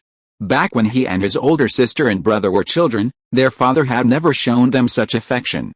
On the day of his grandson's 1-month celebration, Uzumaki Rai went all out, holding a grand banquet even larger than Ashina and Biwa's wedding. Many ninja clans friendly with the Uzumaki clan came to offer their congratulations. Clan leaders from clans such as the Senju, Hyuga, Kurama, Inuzuka, and Hatake were present in person, and some clans, even if their leaders couldn't attend, sent elders to express their goodwill. A month earlier, in the Battle of Yamen Pass, the Uzumaki clan had mobilized 100,000 troops, deeply shocking every ninja clan in the Land of Fire. They had no reason not to befriend the Uzumaki clan, even the Uchiha clan, who were usually arrogant and disdainful. The banquet was packed with distinguished guests. Jojuan's shadow clone silently ate his rice, his head down. He had inherited his original body's timid and cowardly nature, walking cautiously as if on thin ice. In this situation, saying too much would only lead to mistakes. His best course of action was to remain low-key and silent. Original body, oh original body, more than a month has passed. How much longer do you intend for me to take your place? The shadow clone groaned inwardly. If I keep taking your place like this, I'll start to doubt if I'm actually the original body. Chapter 138 The Rinnegan appears. The Tenseigan goes wild. The shadow clone's complaints were understandable. Ever since returning from Yamen Pass, he had been living in constant fear, terrified that his family would discover his true identity. As a shadow clone, he knew his main body's thoughts. The main body had concealed his identity from his family because he feared incurring the enmity of the 4 great nations, and he also worried that his father, knowing his abilities, would insist on passing the village chief position to him, which would drive him crazy. Unlike his initial intention of simply securing a livelihood for the Whirlpool clan, as Whirlpool Village grew stronger, Whirlpool Dragon's ambition also swelled. Jojuan was almost certain that if his father knew he was the masked hero, he would be ordered to wage war across the land. At that point, dominating the Land of Fire would be the least of his worries. He feared his father's ambition would reach for the stars.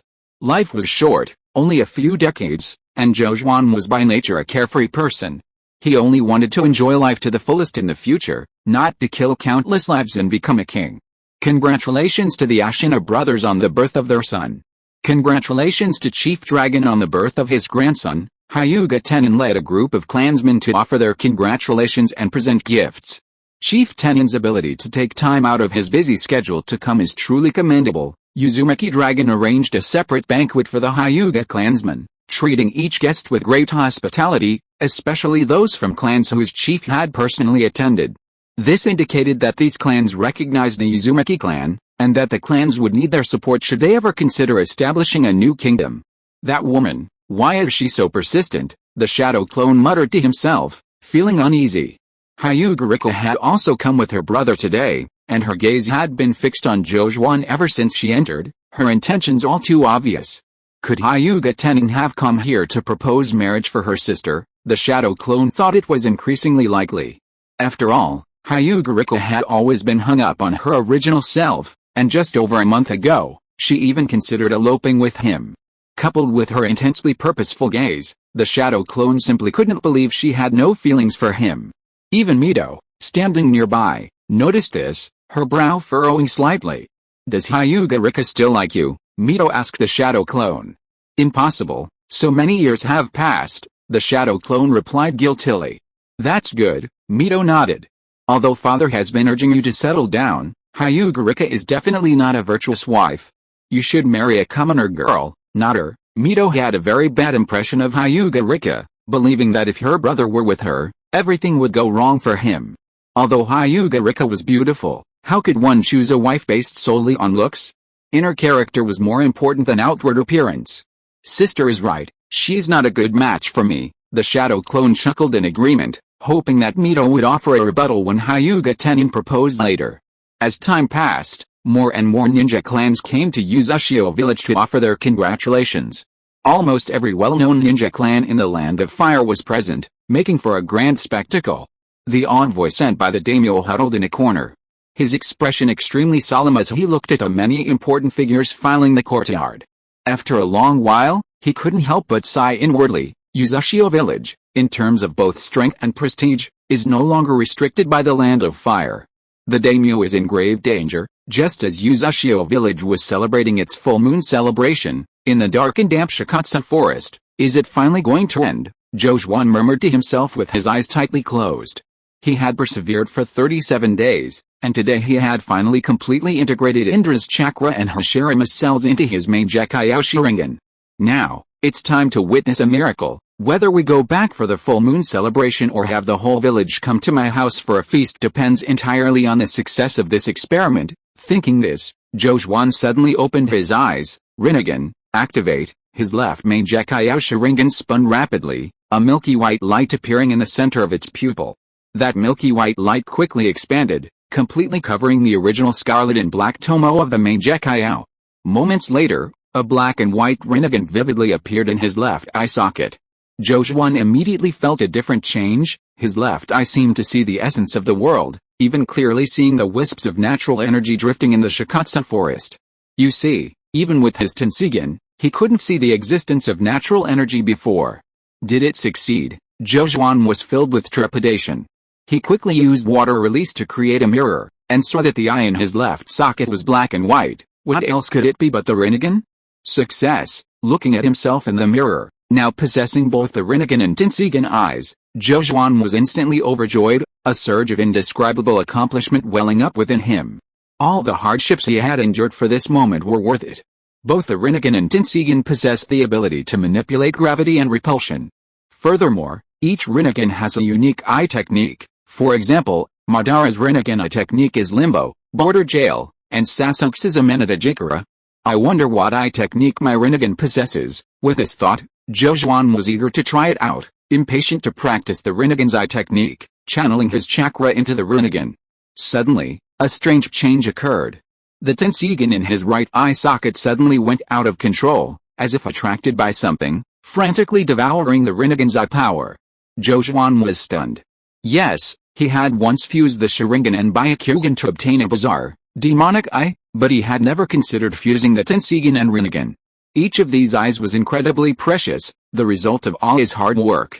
If the fusion went wrong and the eyes were ruined, Jojuan would feel like dying.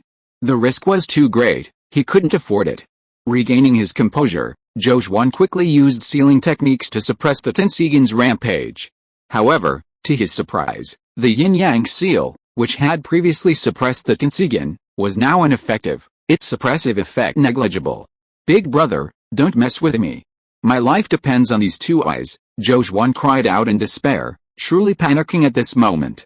Just as he was about to use the more powerful 4-symbol seal and even the 8-trigram seal, whoosh! The Rinnegan suddenly shot out from its left eye socket, spraying a large amount of blood, swirling in the air before directly entering its right eye socket, intertwining and merging with the Tenseigan. The situation had spiraled out of Jojuan's control. He didn't know how to stop the two eyes from merging, or even if he should stop them at all. What should I do? The original story never mentioned that the Tenseigan and Rinnegan could merge. When the Sharingan and Byakugan merged, it almost exploded on the spot.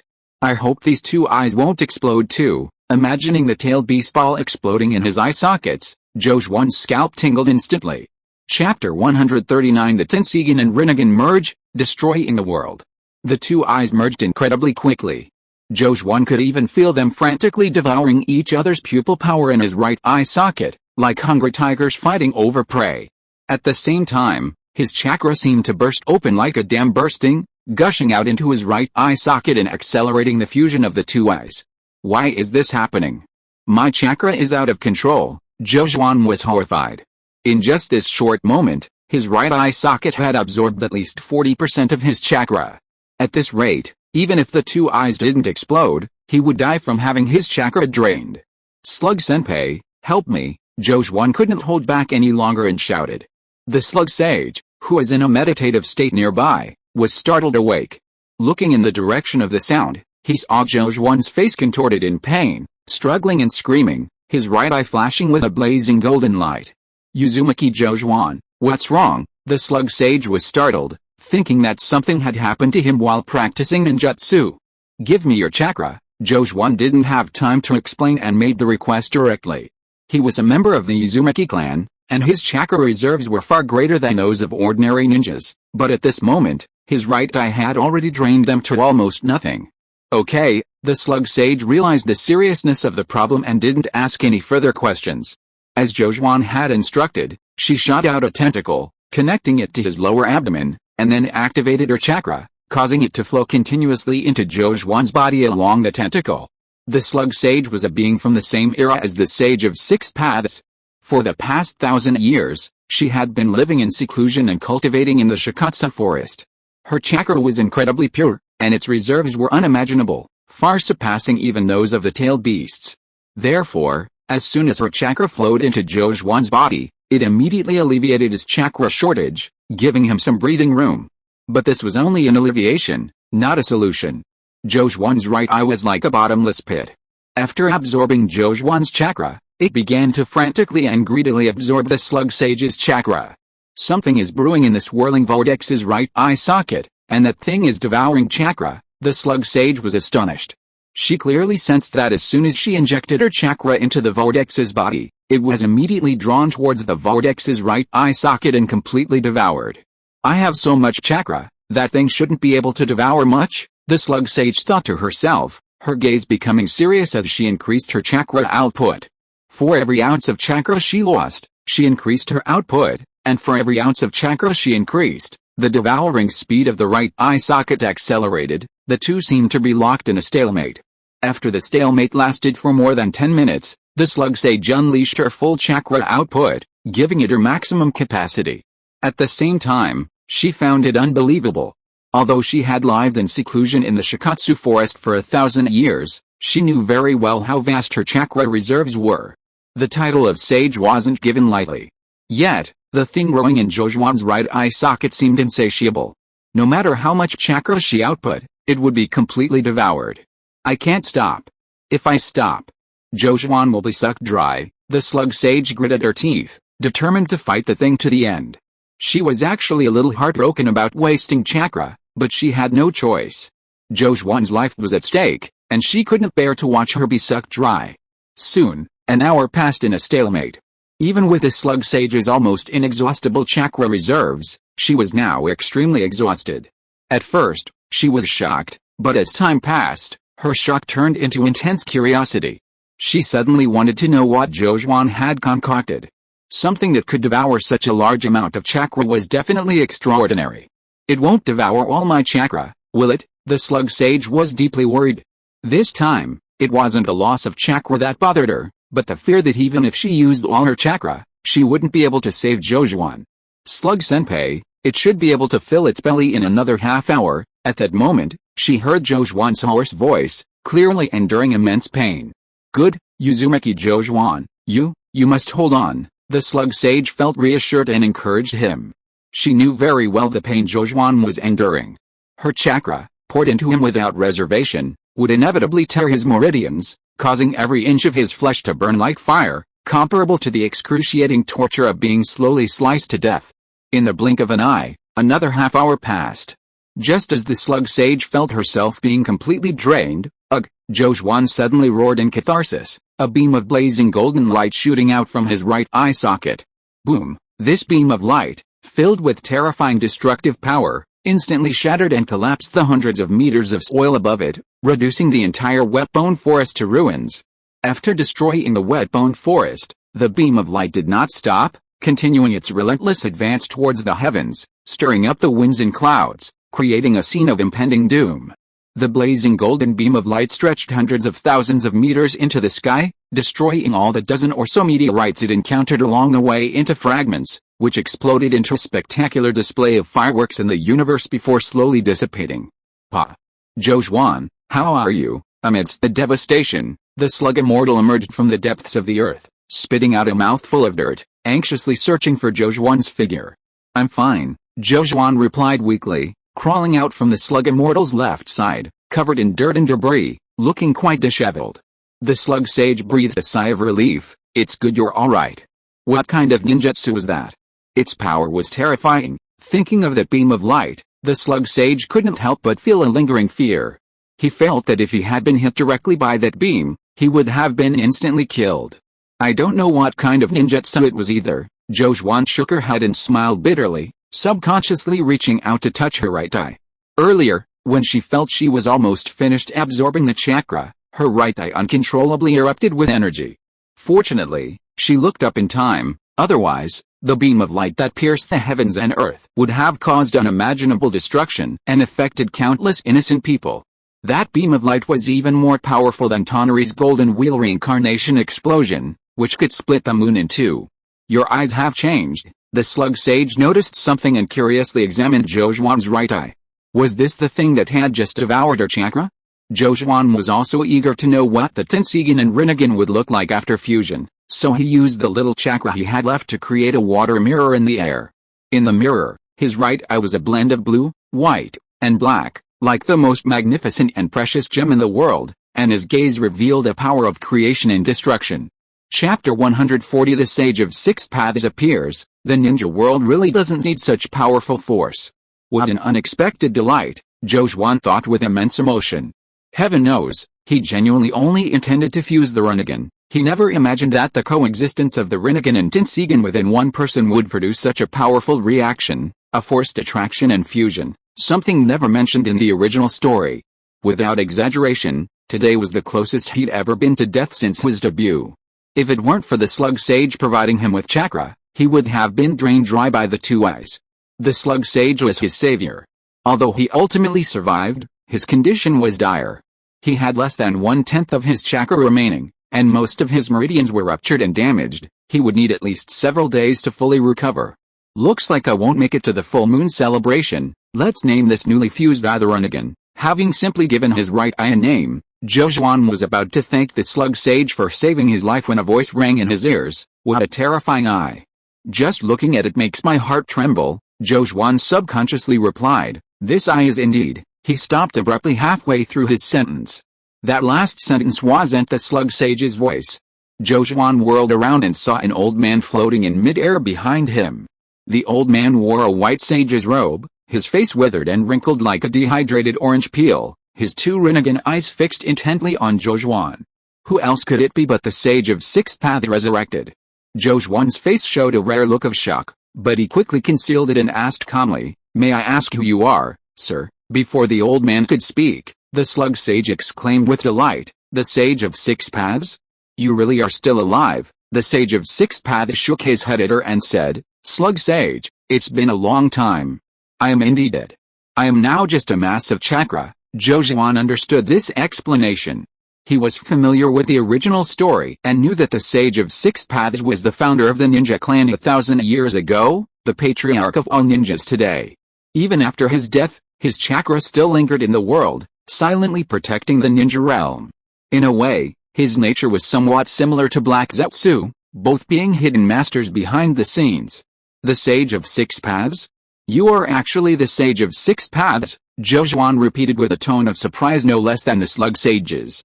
The Sage of Six Paths stared at him silently for a moment, then said calmly, "You don't need to pretend in front of me. You should know who I am. I've been watching you ever since you stopped the First Shinobi World War over a month ago." Zhou's heart skipped a beat upon hearing this, and he felt inexplicably uneasy. He hadn't expected the Sage of Six Paths to have been watching him so long ago. The key was that he couldn't figure out what the Sage of Six Paths wanted to do this time. It certainly wasn't like he was giving Naruto and Sasuke cheat codes. He was here to give him cheat codes. Seeing that the other party was speechless, the Sage of Six Paths continued, "Young man, you have truly surprised me greatly.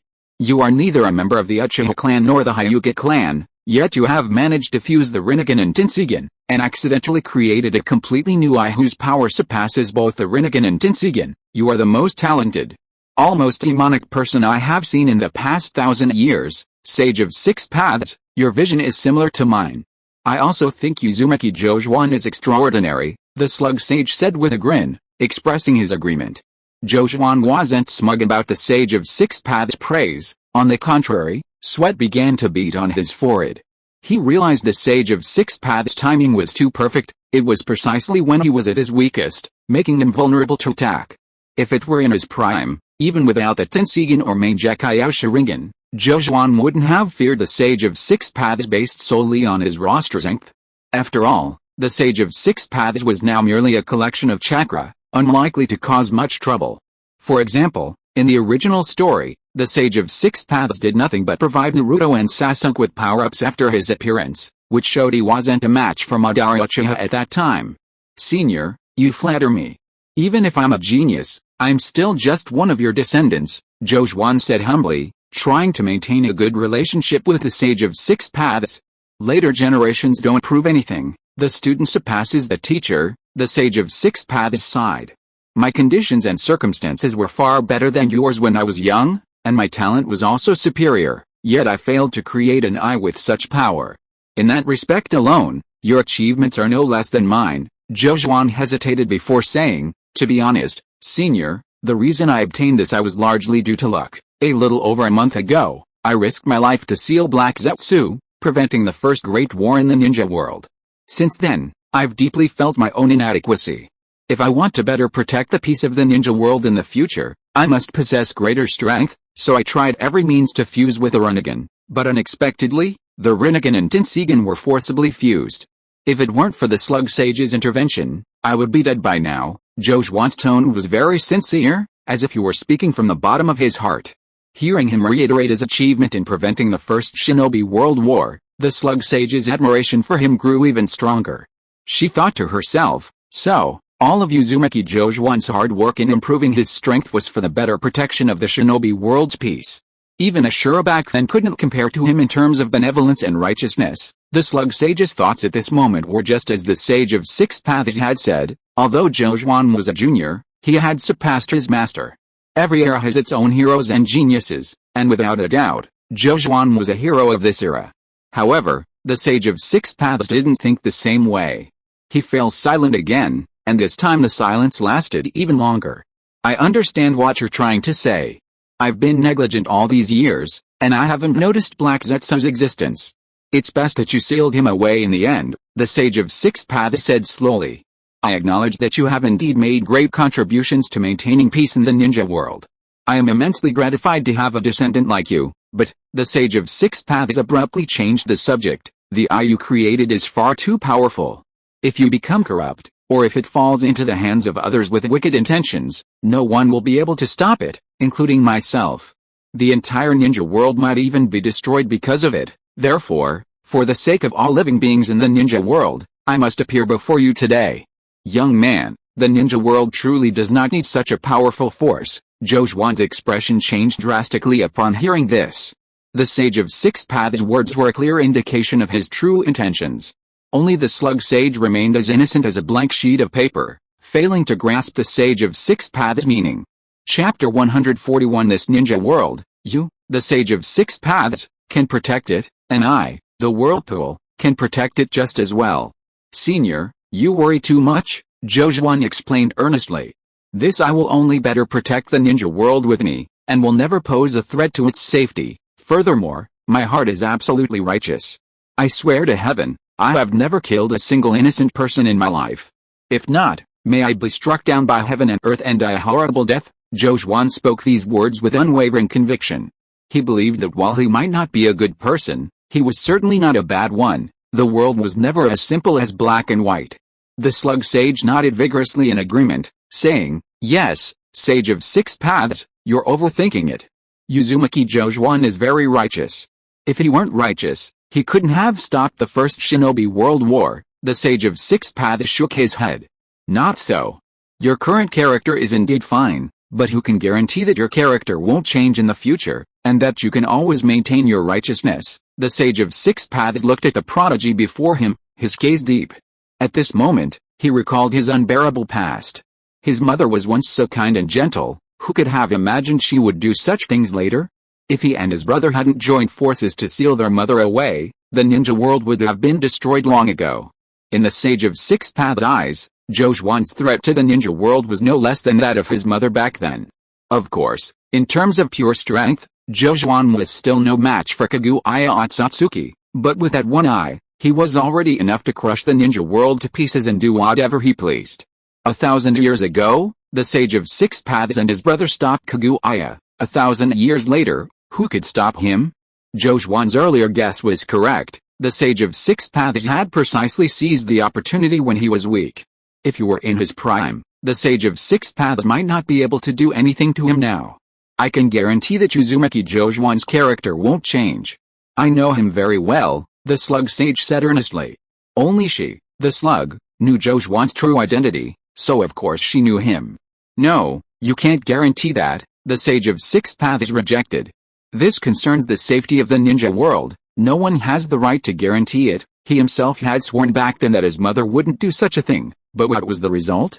Young man, I'll give you two choices. 1. You destroy that eye right now in front of me and promise never to try to create it again.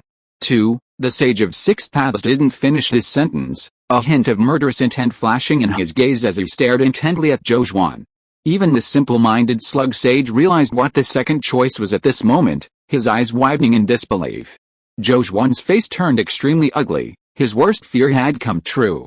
Of course, he believed the sage of six paths would kill him. This guy could even seal away his own mother, he was an unparalleled ruthless man. Killing a descendant from countless generations away like himself wouldn't even blink an eye. To be honest, Jojuan really didn't want to be enemies with the sage of six paths, but the other party insisted on pushing him to the brink, leaving him no way out. To fuse the Sharingan, he poured his entire life's blood into it. He even risked his life to seal Black Zetsu, using himself as a vessel. The battle at Yamen Pass earned him countless enemies in the ninja world. Black Zetsu had already guessed his Uzumaki clan identity 4 years ago, and who knows if he had any backup plans. There are countless dangers lurking in the open and in the shadows. The Sharingan is his confidence in facing all dangers, and no matter what, he will never destroy it. Senior Six Paths, you must be joking with me, right? Jojuan smiled weakly, trying to ease the tense atmosphere around him. This junior can swear an oath to heaven and earth that I will never do anything to threaten the ninja world. Besides, isn't Senior Six Paths always here? He can supervise me at any time. If he truly discovers that this junior has wicked intentions, then even if he kills this junior on the spot, this junior will have no complaints. Oaths are useless. The sage of six paths wasn't buying it. Don't play dumb with me. I know you're very smart, right now you're weak, and I can still handle you. If you recover to your full strength, even I won't be able to do anything to you. In other words, if you weren't in such danger, I wouldn't have forced you to destroy your eyes. Jojuan was furious upon hearing this. In the end, isn't he just jealous of others being stronger than him? He suddenly felt that the sage of six paths was very hypocritical, constantly talking about the ninja world, using protection as a pretext, but actually regarding himself as the ruler of the ninja world. Once any power beyond his control appears, he will find a way to destroy it. Senior Six Paths, is there any room for negotiation? The smile on Jojuan's face gradually faded. The two sides were on the verge of a complete breakdown in relations. No, the Sage of Six Paths firmly denied. You must destroy your right eye in front of me, Sage of Six Paths, this is bullying, the slug sage cried out, trying to uphold justice for Jojuan. Jojuan has done nothing wrong and has made great contributions to the ninja world, yet you want to force him to destroy his own eye just because he possesses too much power. That's unreasonable. She felt that if she were Jojuan, she wouldn't accept the Sage of Six Paths demand either. I've worked so hard to cultivate, finally become stronger, and protected the peace of the ninja world, and you suddenly appear and want to forcibly weaken me? Why, Slug Sage, this matter is none of your concern. You don't need to speak for him, the Sage of Six Paths said in a deep voice, his gaze never leaving Jojuan for a moment. Young man, if you truly care about the ninja world like me, then destroy your right eye immediately. The ninja world doesn't need power that can destroy it. Jojuan almost laughed out of anger, abandoning his respectful attitude towards the Sage of Six Paths and coldly questioning, you tell me to destroy it, so I'll destroy it? Why should I? The Sage of Six Paths was taken aback, not expecting the other party to dare to turn on him. You're not protecting the ninja world at all, you're treating it as your private property, not allowing anyone stronger than you to appear. Jojuan completely let loose, directly confronting the Sage of Six Paths without any politeness. I haven't done anything wrong. Why should I be dangerous just because you think I'm dangerous? Why should I die just because you think I deserve to die? If that's the case, then I think you're dangerous too. You're not worthy of protecting the ninja world. The Sage of Six Paths narrowed his two Rinnegan eyes slightly. It seems you've made your choice. Yes, I've made my choice. Jojuan went all out against him. Let me tell you clearly, my right eye will never be destroyed.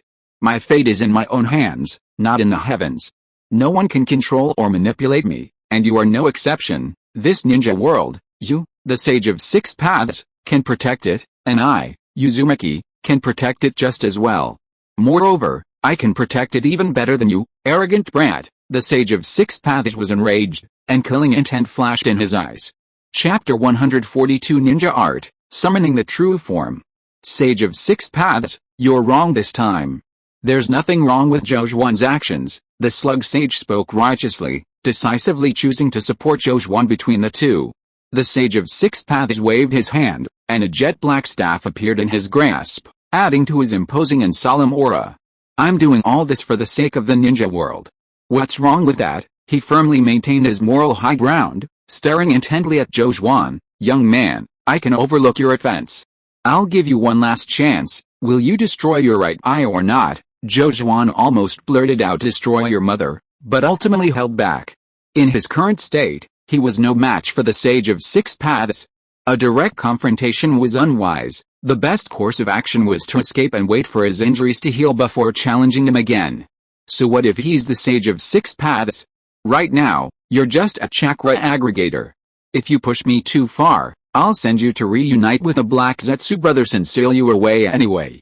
Upon realizing this, Zhou immediately sent a message to his shadow clone in Uzumaki village, instructing him to use the summoning jutsu to teleport him away. A quarter of an hour earlier, Uzumaki village, clan headquarters.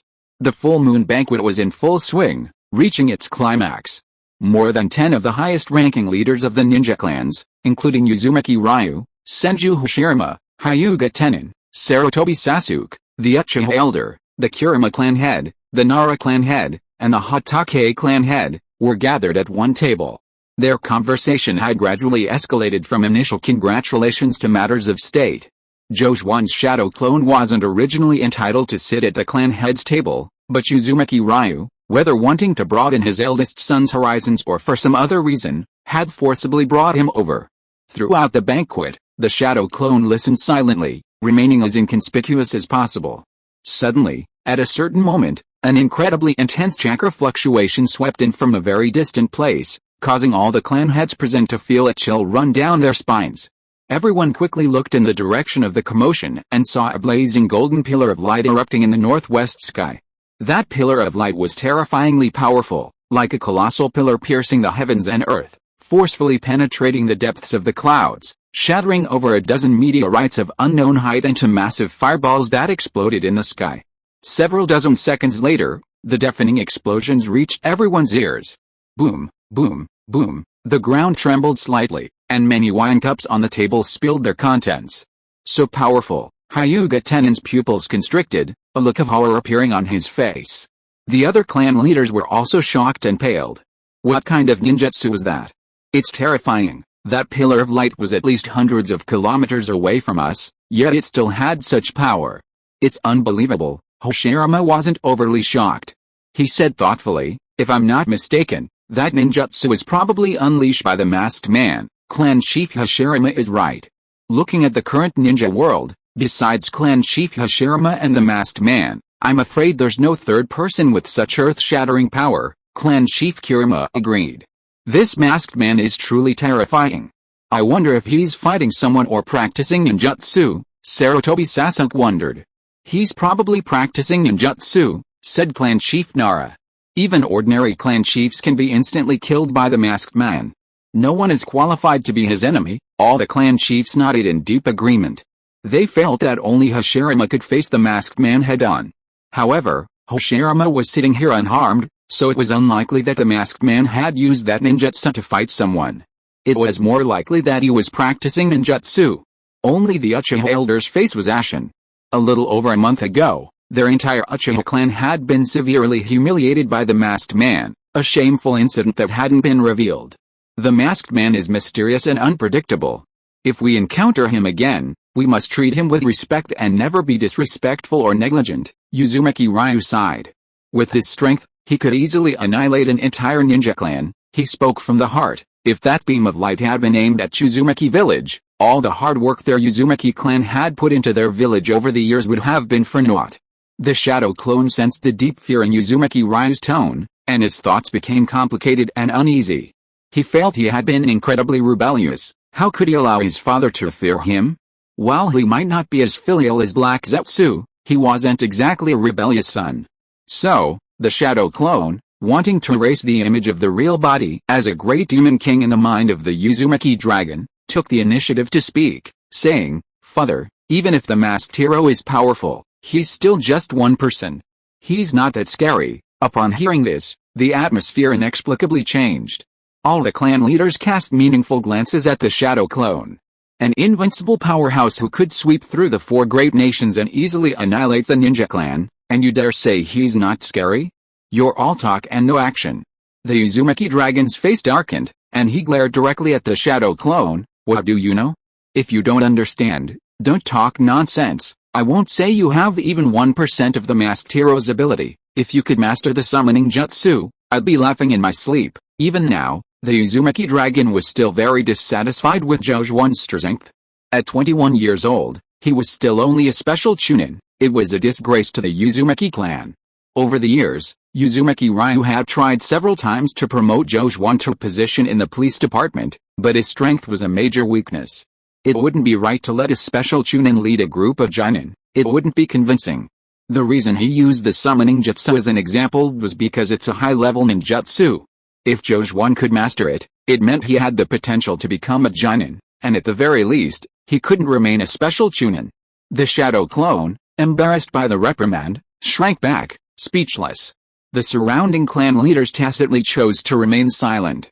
It was no secret among the clans that Uzumaki Ryu's second son was mediocre. They didn't need to interfere in Uzumaki Ryu's family affairs, lest they offend him. Just then, the shadow clone suddenly received a message from the main body. "The Sage of Six Paths has appeared. The main body is in danger. He needs me to use the summoning jutsu to help him escape."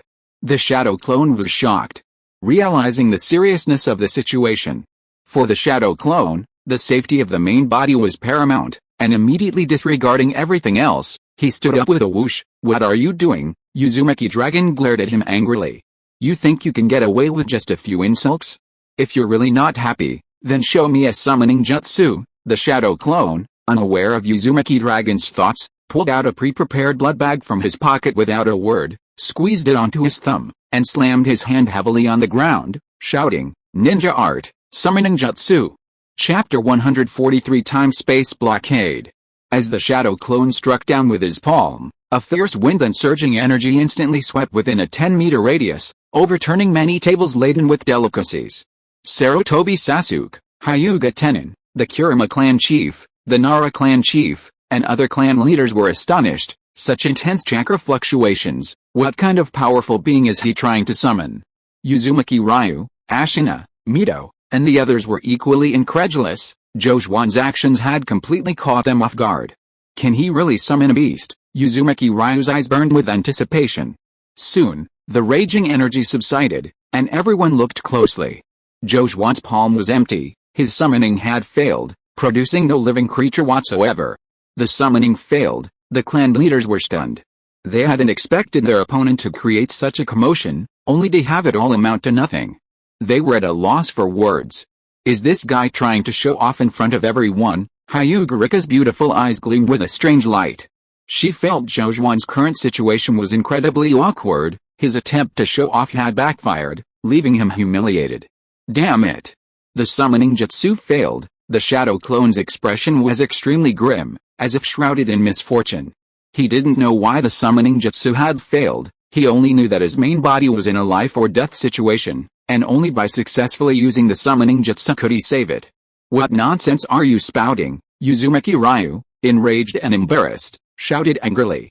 If his eldest son had successfully summoned a beast, even if he had turned the entire full moon banquet upside down, he wouldn't have held Jojuan accountable. In fact, he would have been very happy. But his summoning had failed. Making such a fool of himself in front of all the ninja clan leaders was a disgrace even to his father, who felt deeply ashamed and wished he could dig a 3-bedroom, 2-living-room house out of the ground with his toes. Ignoring his father's rage, the shadow clone continued his fierce attack. Ninja art, summoning true form technique. A deafening boom followed, accompanied by a violent gust of wind and surging air. But it was all bark and no bite. The summoning attempt failed again. The shadow clone gritted his teeth, stubbornly continuing to form hand seals, summoning true form technique. Boom, the third failure. Summoning true form technique, the fourth failure. This, everyone present was stunned, no one understood his actions. Failing a summoning technique wasn't a big deal. Although it was embarrassing in front of everyone, he was, after all, the eldest son of the Uzumaki dragon, and we were all willing to give him a way out. But failing again and then continuing, would only make things worse, and he would lose even more face. Even if we wanted to give him a way out, we couldn't. Was the son of the Uzumaki dragon truly brainless? Was second brother provoked by father? Ashina asked worriedly, seeing his second brother frantically using the summoning jutsu, completely different from his usual self. Mito, however, was more surprised than worried.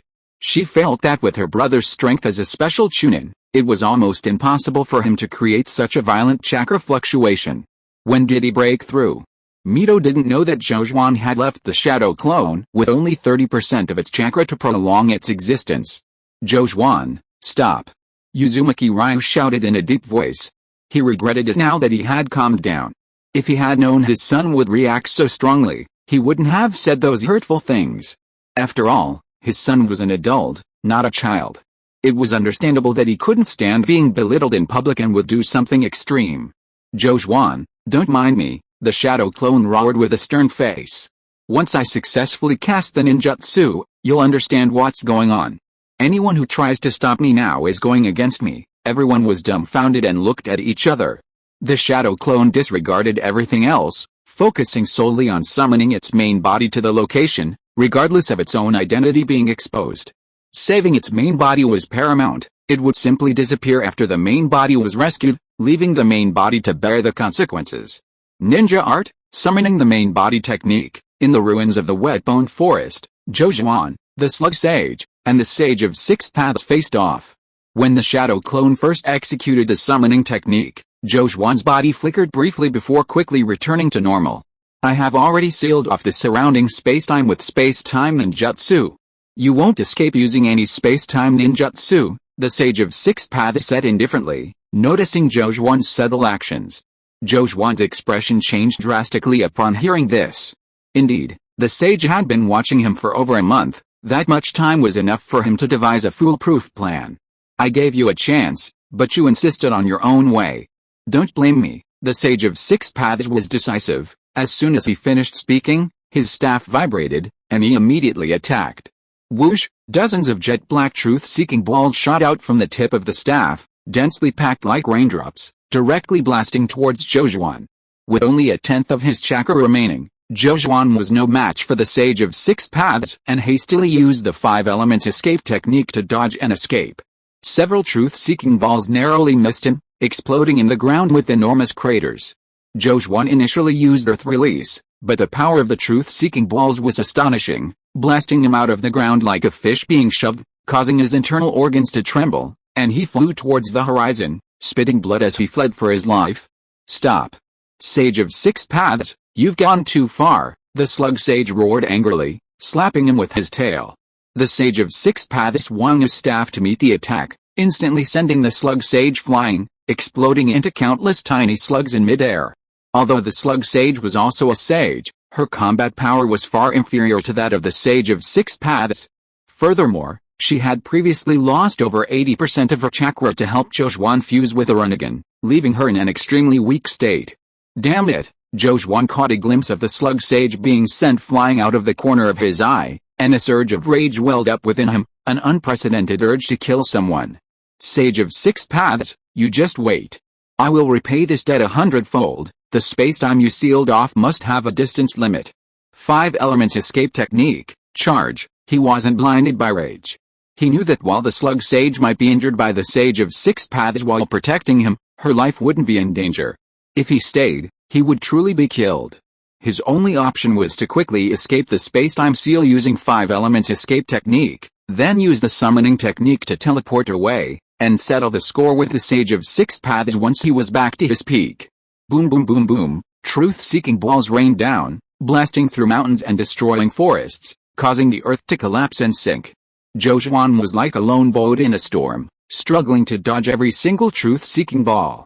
If you are listening to this novel on a channel other than Fanfic World, it means it was downloaded and re-uploaded without effort. We warmly invite you to visit our channel, Fanfic World. There you will find the original version of this story and many other novels of various genres.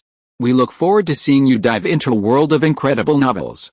Chapter 144 6 Paths of Minor Earth Explosion Stars, all 8 gates open. Old man, you're really ruthless. Jojuan opened his right Sharingan to its maximum, struggling to adapt to the power of this new eye, doing his best to track the trajectory of the truth-seeking balls, narrowly dodging each one. He knew that truth-seeking ball attacks were no ordinary ninjutsu. If you were hit by one, it would result in permanent disability. Even if he mastered yin-yang release later, he wouldn't be able to rebuild his physical body, just like Guy in the original story, who became permanently crippled after being hit by truth-seeking balls. His speed is so fast. In the distance, the Sage of Six Paths watched Jojuan rapidly fleeing amidst the overwhelming truth-seeking balls, his heart filled with unease. He had thought that sealing space-time would leave his opponent nowhere to escape, but he hadn't expected Jojuan's speed to be comparable to short-range space-time ninjutsu. At this rate, he would soon be able to escape the space-time seal, and then he would be free to roam the world, with no way to stop his opponent. This child must not be allowed to live, he must be eliminated, the Sage of Six Paths coldly snorted, his two aged and turbid Rinnegan unleashing their killing intent without reservation. The next moment, a large number of truth-seeking balls condensed at the tip of his staff, and a wave of chakra filled with destructive aura emanated from it. Damn it, Jojuan's heartstrings tightened instantly. He felt as if he had been locked onto, and utter annihilation was about to befall him. No matter what method he used, he couldn't dodge the next attack. Am I going to die? Jojuan was filled with resentment. He turned his head and saw a beam of pitch black light, a symbol of destruction, shooting towards him from the tip of his staff. Jojuan was immediately plunged into despair, feeling utterly powerless. Just then, at the critical moment, a sharp cry rang out. Rashomon! 5 Rashomon gates appeared out of thin air, blocking the pillar of black light. Boom! However, the 5 Rashomon gates were as fragile as paper before the pillar of light, instantly shattered and destroyed. However, affected by Rashomon, the trajectory of the beam of light deviated. Originally aimed directly at Jojuan, its trajectory shifted by a full 45 degrees, piercing through the void and plunging into the distant mountains and wilderness. Boom! A terrifying explosion, like the destruction of the world, erupted. The mountains and wilderness instantly collapsed, the earth sank, and mountains crumbled. A huge mushroom cloud rose into the sky, more spectacular than a nuclear explosion. The Slug Sage saved me again. Jojuan, having escaped death, felt endless gratitude towards the Slug Sage. Slug Sage, are you determined to make things difficult for me? The Sage of Six Paths roared, his fatal blow thwarted by the Slug Sage, making him extremely angry. Jojuan, run. I believe you can escape, the Slug Sage shouted to Jojuan, ignoring the Sage of Six Paths' anger. She was simple and straightforward, not overthinking things. She believed right was right and wrong was wrong. If Jojuan was right, she would help him. If the Sage of Six Paths was wrong, she would stop him. Slug Sage, I owe you 2 lives. Jojuan, I'm not one to forget kindness, Jojuan murmured, burying his gratitude deep in his heart. Then, a resolute look flashed across his face. 8 gates. Open. Rest. View. Shock.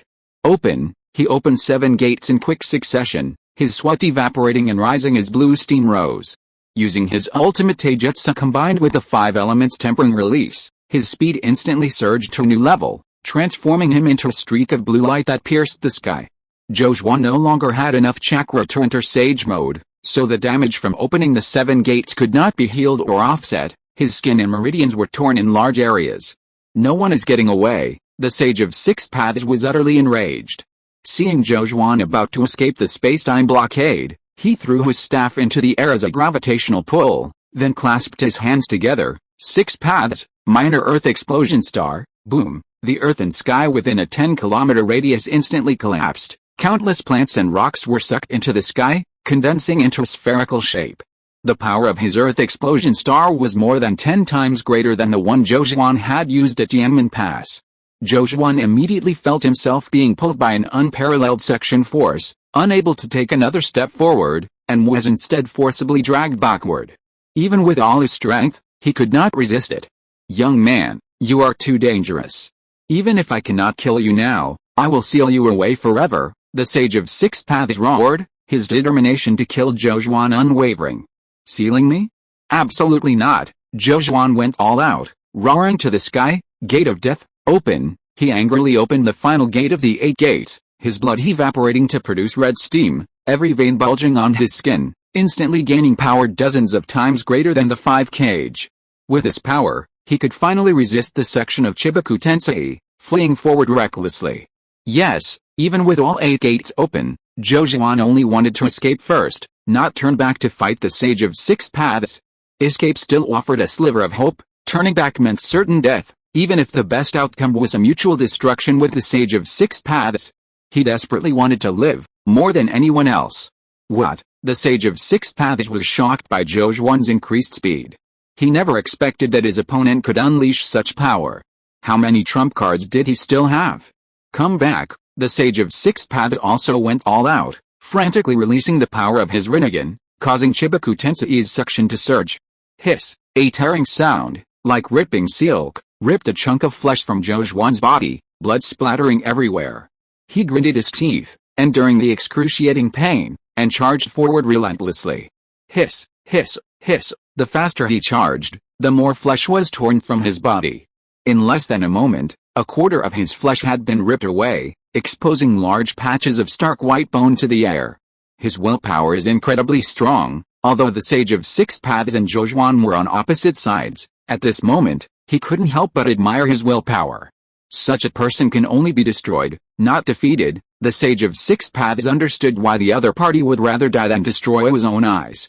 At this moment, seeing that the other party was about to escape the space-time blockade, a deep sense of helplessness welled up in his heart. I still couldn't keep him. I escaped. After risking his life to rush a distance, Zhou Zhuan finally sensed the summoning call of his shadow clone. Overjoyed, he was about to respond and teleport back to Whirlpool Village when he suddenly heard the Sage of Six Paths' heavy sigh. Slug Sage, you have ruined my plans. Since I cannot seal him, I will seal you forever. Zhou Zhuan's heart trembled violently. He quickly turned his head and saw countless small slugs being pulled up by gravity and flying into the sky, buried deep within the planet Chibaku Tensei. Chapter 145 Though I am certain to die, I will go. Sage of Six Paths, how dare you? Zhou Zhuan roared in fury. He had assumed the Sage of Six Paths wouldn't harm the Slug Sage. After all, they belonged to the same era and shared the title of Sage. Even if they had a conflict because of him, it wouldn't have reached the point of irreconcilable enmity. Besides, the Slug Sage's survival skills were so advanced, possessing countless slug clones, even if the Sage of Six Paths wanted to kill her, he couldn't. But unexpectedly, seeing he couldn't defeat him, the Sage of Six Paths actually considered permanently sealing the Slug Sage. The Sage of Six Paths, the guardian of the ninja world, dared to ask for any respect. In the distance, hearing Zhou Zhuan's roar, the Sage of Six Paths was stunned. The other party had gone to such great lengths, risking his life to escape outside the space-time seal, yet instead of immediately using a space-time ninjutsu to teleport, he was angrily rebuking him. Could it be that he would turn back for the Slug Sage's sake?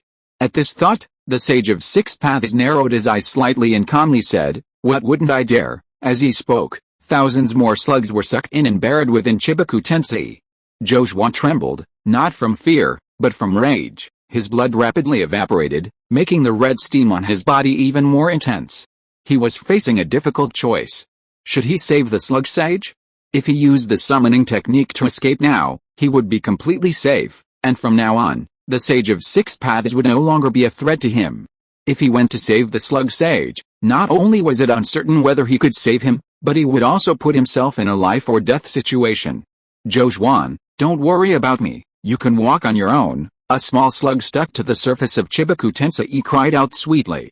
The Sage of Six Paths did not stop him, letting the small slug try to dissuade him while quietly observing Zhou Zhuan's reaction. So be it, Zhou Zhuan sighed deeply. The Slug Sage's shout was the last straw that broke the camel's back, prompting him to make his final decision. The Sage of Six Paths sealing techniques were no weaker than his own. If he said he would seal the Slug Sage permanently, then it was a permanent seal. Even if Zhou Zhuan recovered to his full strength afterward, enough to kill the Sage of Six Paths, he might not be able to break his sealing techniques. Just like Jojuan couldn't break Kaguya Otsutsuki's seal.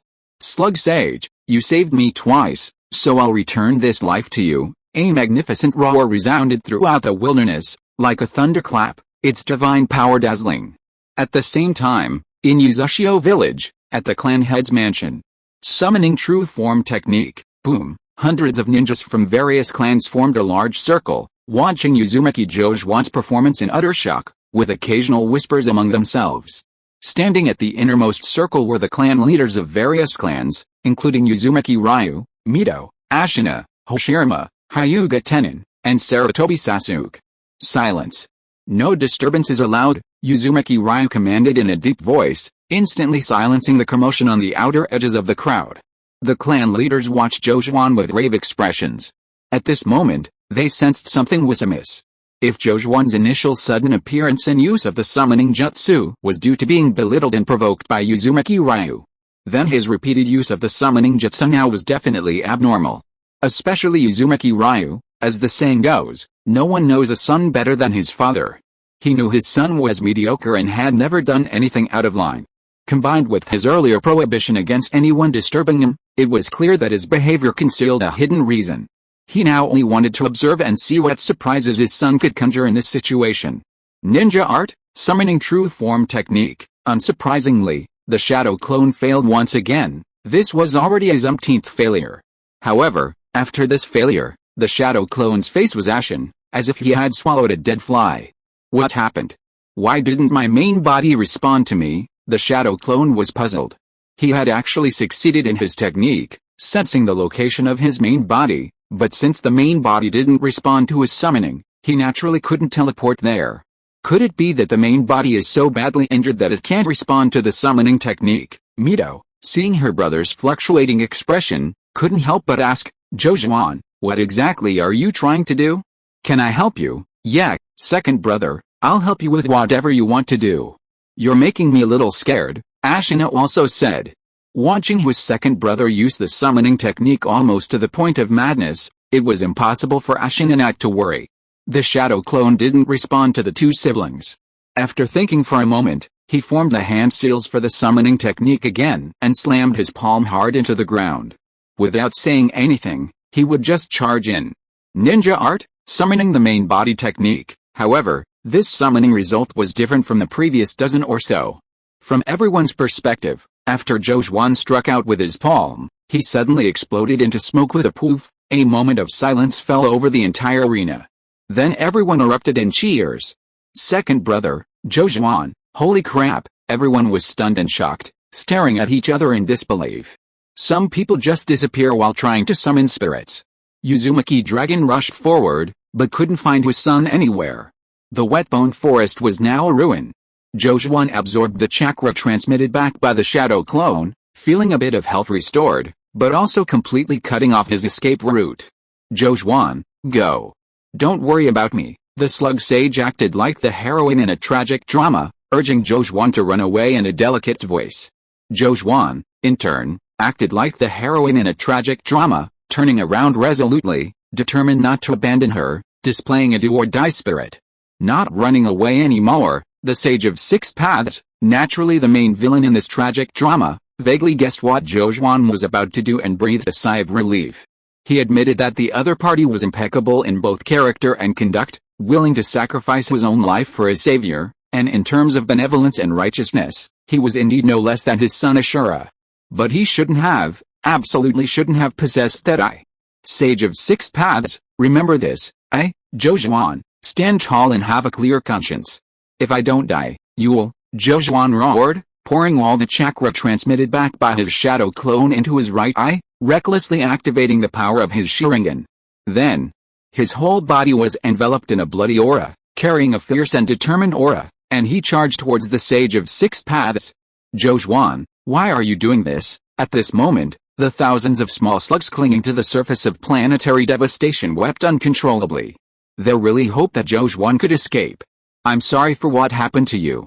I hope you can forgive me after you die. The Sage of Six Paths sighed inwardly, but on the surface he showed no mercy, expanding the gravity of Six Paths, minor planetary devastation to its limit. Chapter 146 Blue and White Reincarnation Explosion. annihilating the Six Paths Sage. Once he turned back, Zhou had no chance to back down. The terrifying section force instantly turned him into a meteorite, sending him hurtling headlong towards Chibaku Tensei. Just then, his right Sharingan, infused with chakra, trembled slightly, flashing with blue and white light. The next moment, dozens of blue and white truth-seeking balls erupted from Zhou's hands, combining to form a giant lightsaber. Blue-white reincarnation life explosion, 3,000 great worlds. Zhou split the giant lightsaber into 3,000 sword beams, charging forward without hesitation, like splitting the heavens and earth, directly slashing at Chibaku Tensei. This was his only attack. After this attack, either he would die, or the Sage of Six Paths would die, or both of them would die together. What does death matter? I don't want to live a life of ignominy. This time, I will follow my heart. Sage of Six Paths, I hope you can withstand my wrath, he roared inwardly. What? He can actually launch such a counterattack? The Sage of Six Paths' expression changed drastically as he stared at the 3,000 blue and white sword beams enveloping Zhou. He sensed immense danger from the sword light, but this life or death duel was unavoidable. He had to control Chibaku Tensei to confront it head-on. Boom, a deafening roar, like the annihilation of the world, followed by complete silence. An extreme burst of light and heat caused everything within a 30-kilometer radius to evaporate and dissipate. 3,000 blue and white sword lights simultaneously struck 3,000 different parts of Chibaku Tensei.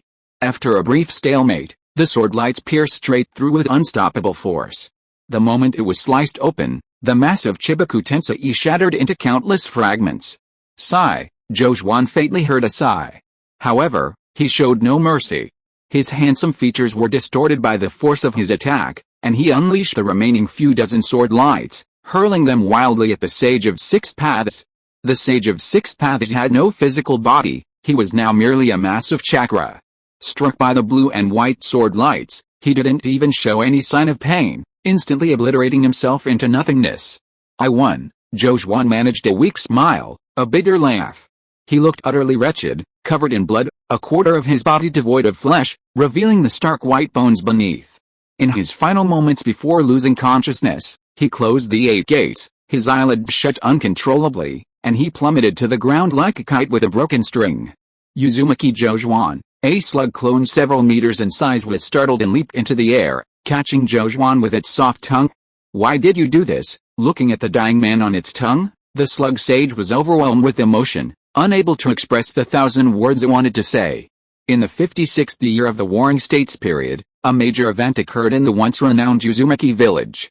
Uzumaki Shōsō, the eldest son of Uzumaki Ryu, performed the summoning jutsu more than 10 times in front of the clan leaders, ultimately succeeding in summoning himself away.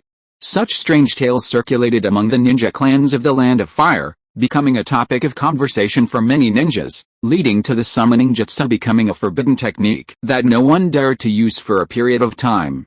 Although Uzumaki's Hakushin was not the successor of Uzumaki Ryu, Uzumaki village took his disappearance extremely seriously, offering a hefty reward, 10 million taels of silver for anyone who could find him alive, while a dead person would only be worth 1 tael, a difference of 1,000,000 times. Many ninja clans, tempted by the high reward, spent 2 months scouring every inch of the Land of Fire, but still found no clues, and the bounty fervor gradually subsided.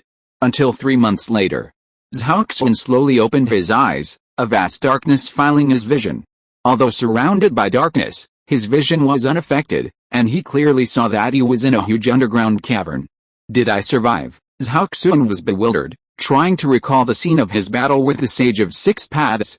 However, he could only recall the moment he used the blue and white wheel reincarnation explosion to obliterate the Sage of Six Paths. After that, he had no recollection. Splash! Zhou shifted slightly, and a sound like flowing water immediately came from beside him. He looked down and realized he was submerged in a pool of green liquid, which had a fishy smell and contained a large amount of life energy. Zhou, you're finally awake, the slug sage's joyful voice rang out from the corner. She jumped up and down, immediately leaping in front of Zhou. Slug senpai, did you save me? Zhou looked at the life energy-filled liquid beneath him, lost in thought. It was hard to imagine how the slug sage had pulled him back from the brink of death in his condition, chakra depleted, half his blood evaporated, and much of his flesh destroyed. Yes, The slug sage nodded vigorously. Luckily, my chakra naturally possesses healing properties.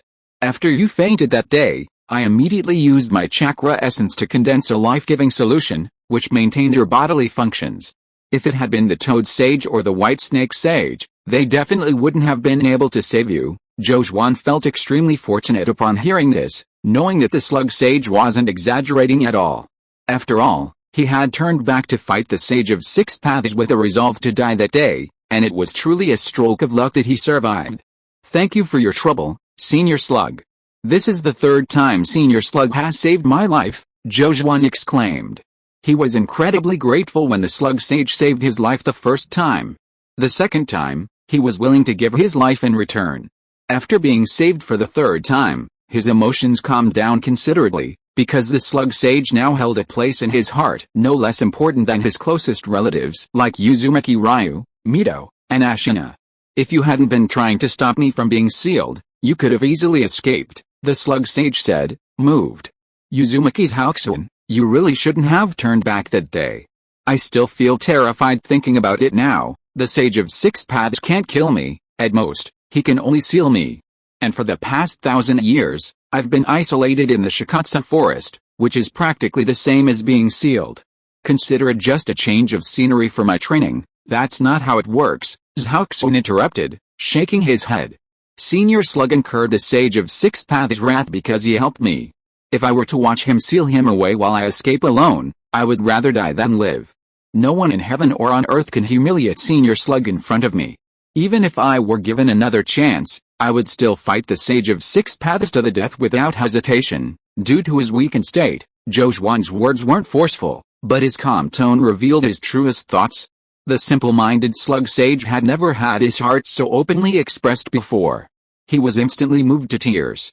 Chapter 147 Left Eye Reincarnation, Right Eye Rebirth, Free Fusion. Senior Slug, how long have I been unconscious? It seems like 3 or 4 months. The slug immortal gave a rough estimate. Time seems to stand still in the mountains. She had been underground the whole time and could only sense the passage of time. 3 or 4 months, my family must be worried sick, Zhou said with a wry smile. He had a headache. His shadow clone's performance at the full moon banquet that day had left him with a huge mess.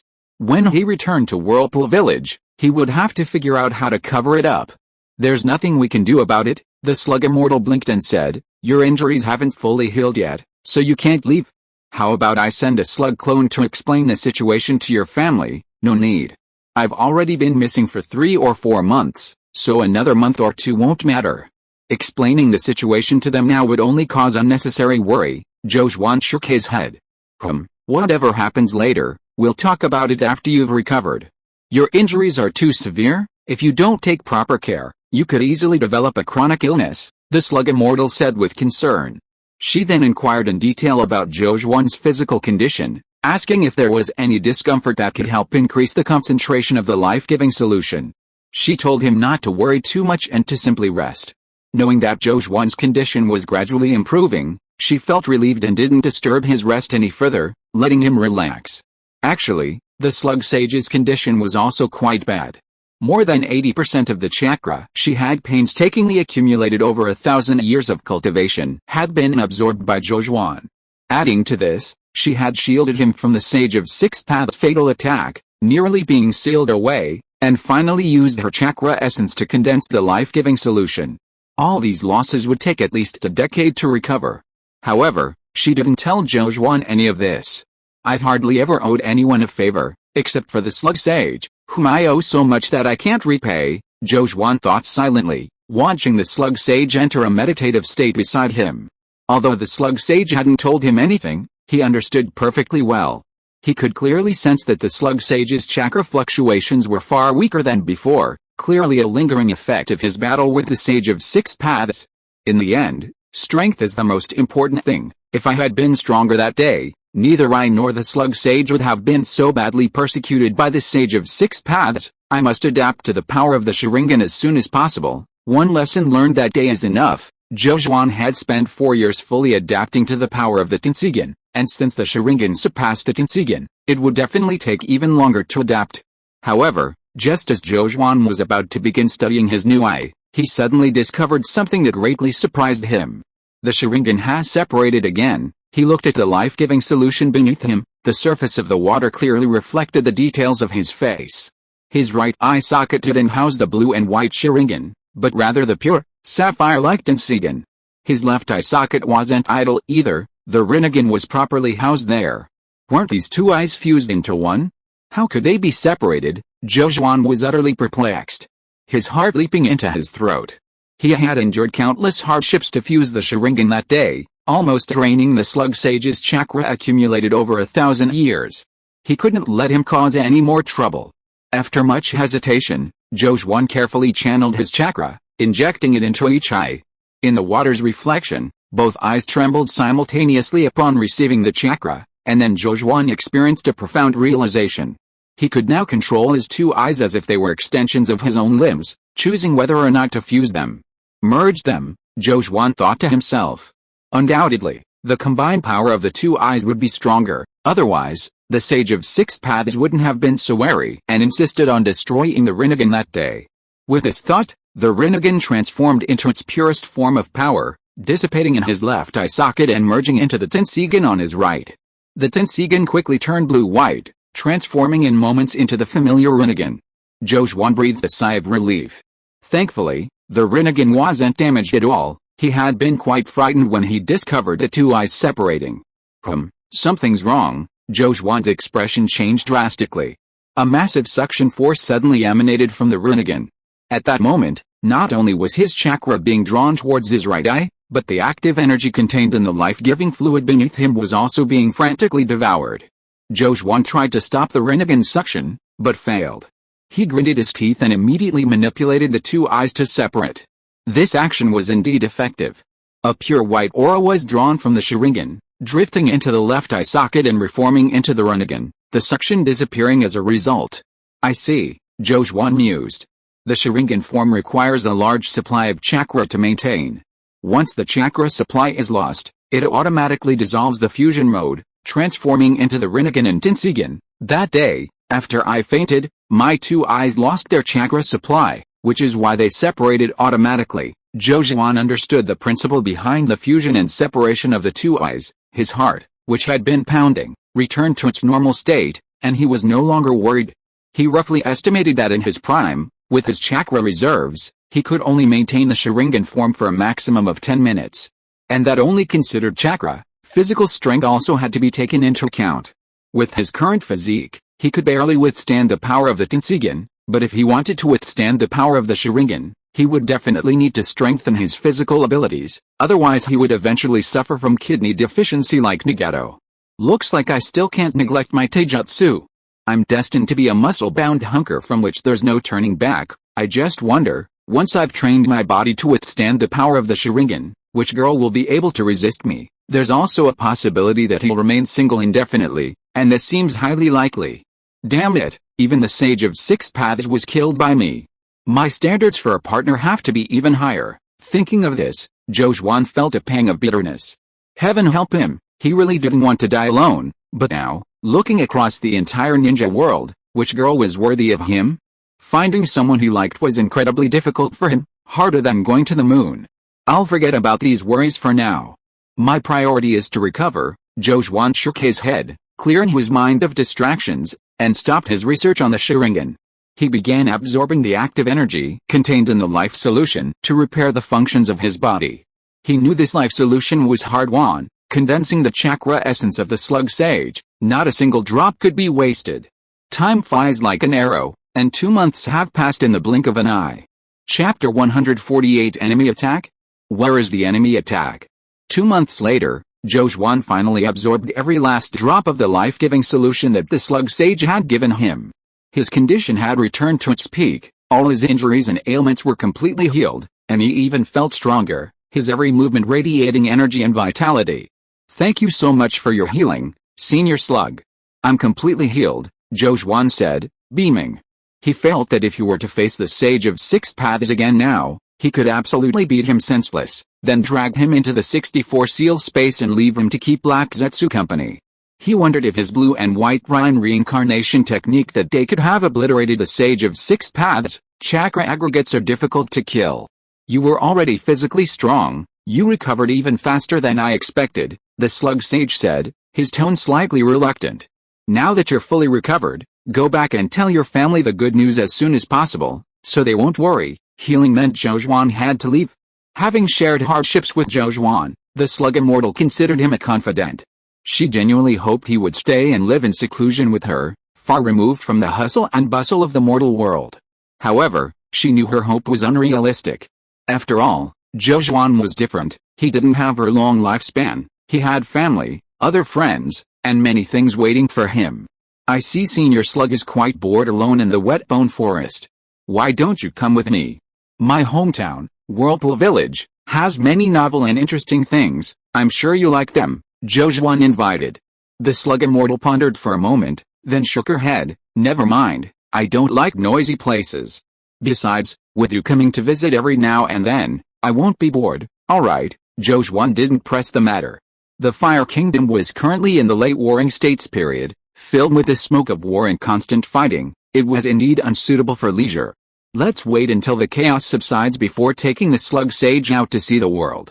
Staying cooped up all the time is just asking for trouble. I'll take my leave now. I'll visit you again sometime, Senior. Goodbye. The slug sage watched Zhou Zhuan depart, and the thought of his imminent return eased some of his reluctance. Half a year has passed, and coming out again feels like a lifetime ago. Zhou Zhuan manipulated gravity, soaring through the clouds, gazing at the green mountains and clear waters below, and couldn't help but sigh. He had previously secluded himself for half a year, but the nature of those seclusions was different.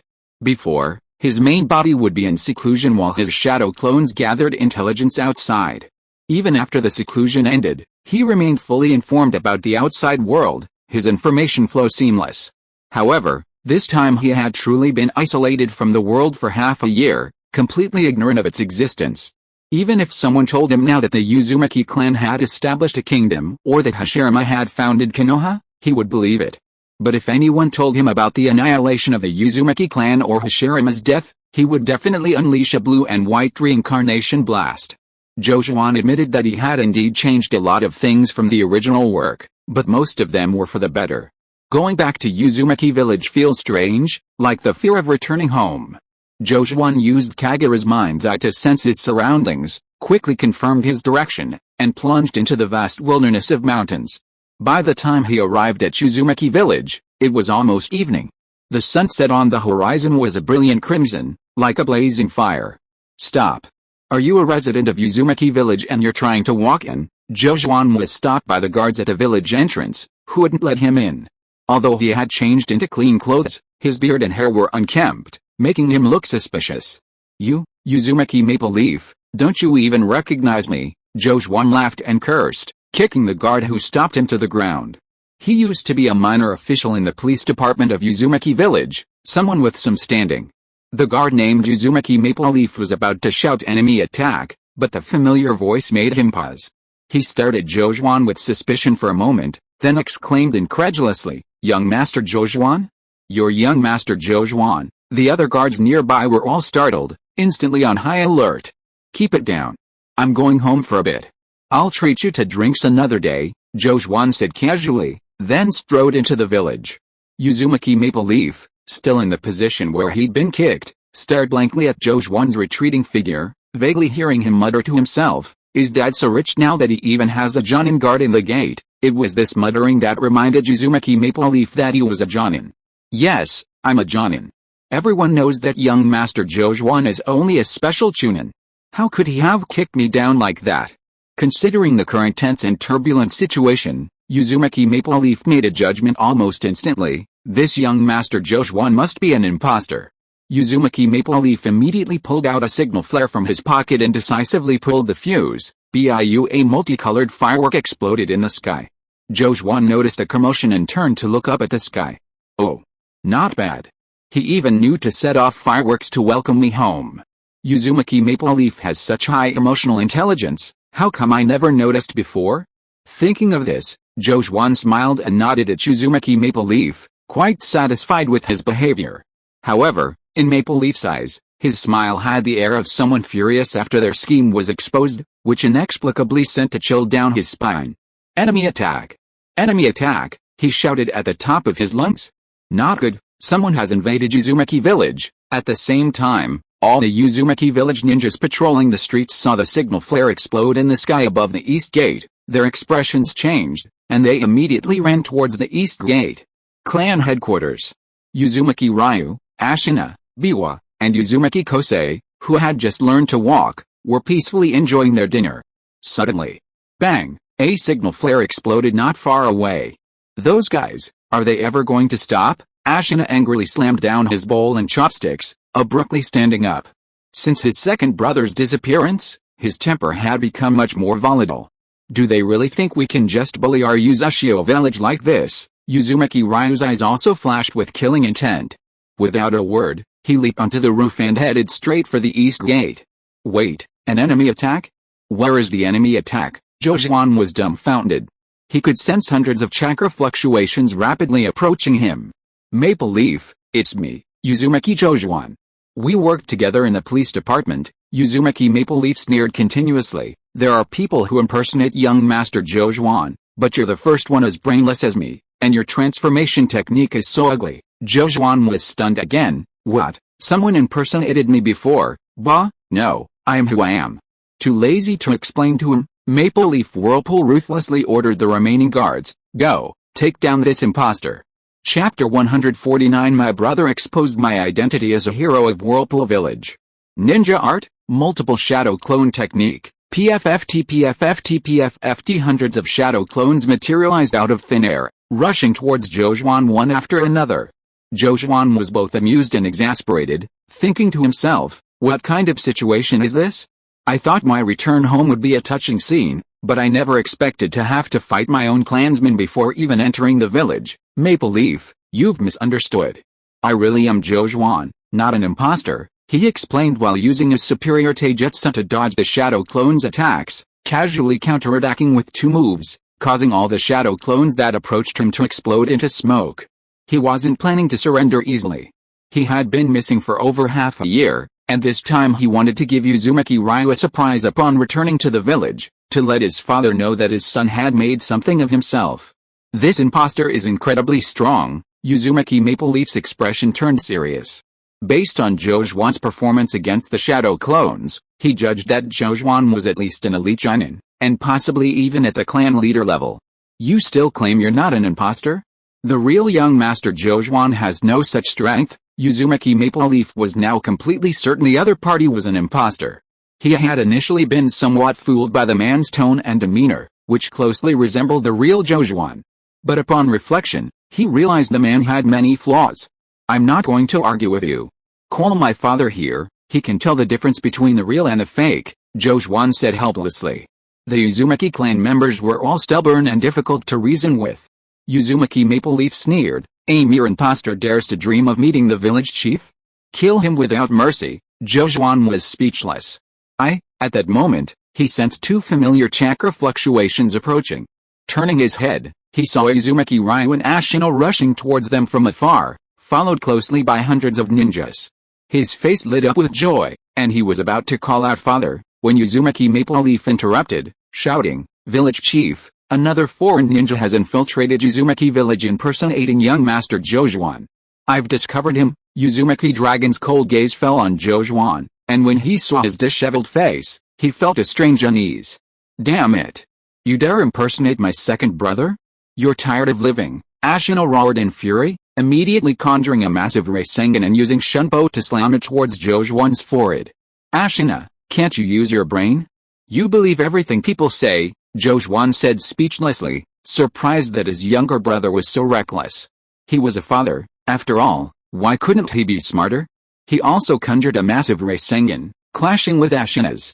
Boom, a powerful shockwave swept out, leaving a crater tens of meters wide, shattering hundreds of shadow clones around them. Good heavens! Not only is he impersonating young Master Jojuan, he's also stolen our Uzumaki clan's ninja techniques, a Uzumaki clan member exclaimed in surprise. He doesn't even know how to impersonate convincingly. Who in Uzumaki village doesn't know that young Master Jojuan is a special Chunin? How could he be this strong? Yak, his methods are too clumsy. After repelling Ashina with one strike, seeing his foolish younger brother about to charge in again, Jojuan quickly stopped him. Stop, I'll tell you a secret that only Uzumaki Jojuan knows. Upon hearing this, Ashina finally stopped, his expression unfriendly, and said, tell me, let's see what kind of ivory you can spit out of your dog mouth. Jojuan took a deep breath, resisting the urge to beat his foolish younger brother up. I developed the multiple shadow clone technique, I developed the Rasengan, and I also developed Chidori. As soon as these words were spoken, the entire place fell into deathly silence. All the Uzumaki clan members looked at each other, even Ashina was stunned.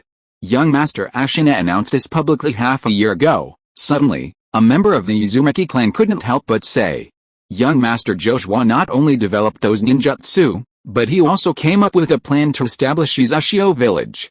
It's no secret, has this imposter's village even started communicating? Their intelligence is so outdated, young Master Jojuan is willing to stay behind the scenes and silently dedicate himself for his clan and village, becoming an unsung hero, giving all the glory and honor to young Master Ashina. What selfless righteousness, he dared to make fun of young Master Jojuan, crossing the bottom line of our Uzashio village. It's unforgivable, and he must pay a heavy price. After everyone realized what was happening, angry expressions appeared on their faces one after another. They were all eager to fight. If Ashina hadn't been fighting the imposter, they definitely wouldn't have been able to hold back and attacked.